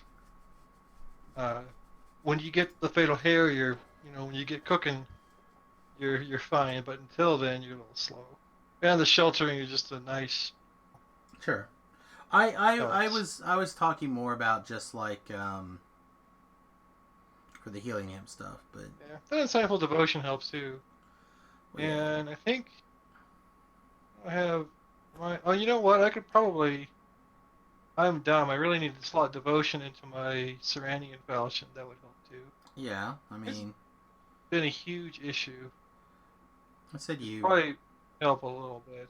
Do you not have a especially red on a slot on deeper anything that you're not using anyplace else, or an orange slot? I have a red slot on the Serenian falchion. And So that's I the could only one. slot devotion, which I really should do. Slot 78 or whatever it is, Sure. 72, 78, devotion. That's it. The rest of my stuff's locked in. Okay. Well, then, yeah, I guess I said you do that kind of stuff, and then you probably end up overhealing most of the time anyway. Not on Reaper. Yeah, maybe not on Reaper. In the places where I need it, I really need it. Because, like, the places where I need it is, like... I had an incident today with one of those champions that hits you with, like, a bajillion magic missiles and the extra elementals. The other thing to keep in mind, though, is I'm not sure how the healer's friend enhancement works when you're in dog mode. So that whether it actually reduces your penalty or if it just gives you bonus.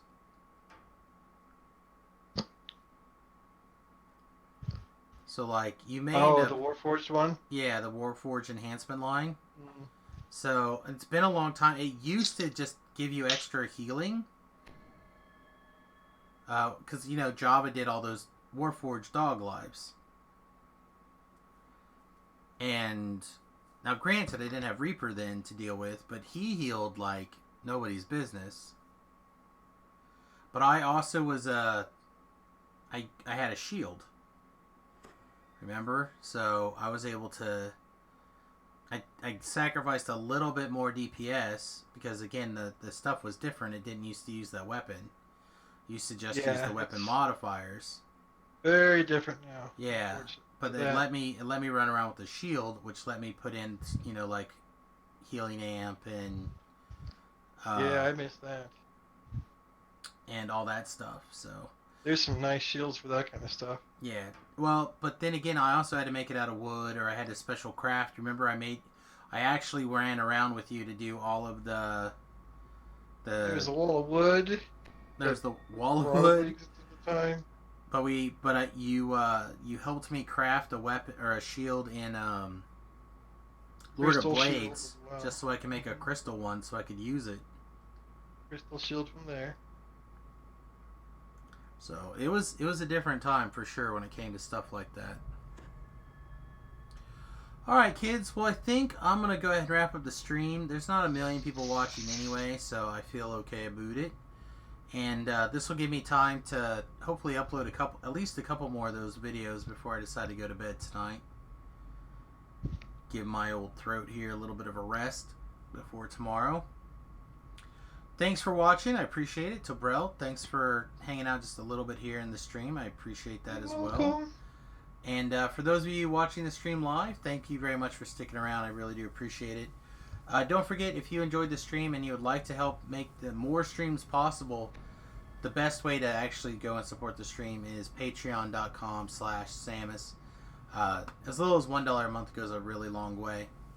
I really do appreciate it. Hope you guys have a wonderful time. Toodles. Bye-bye.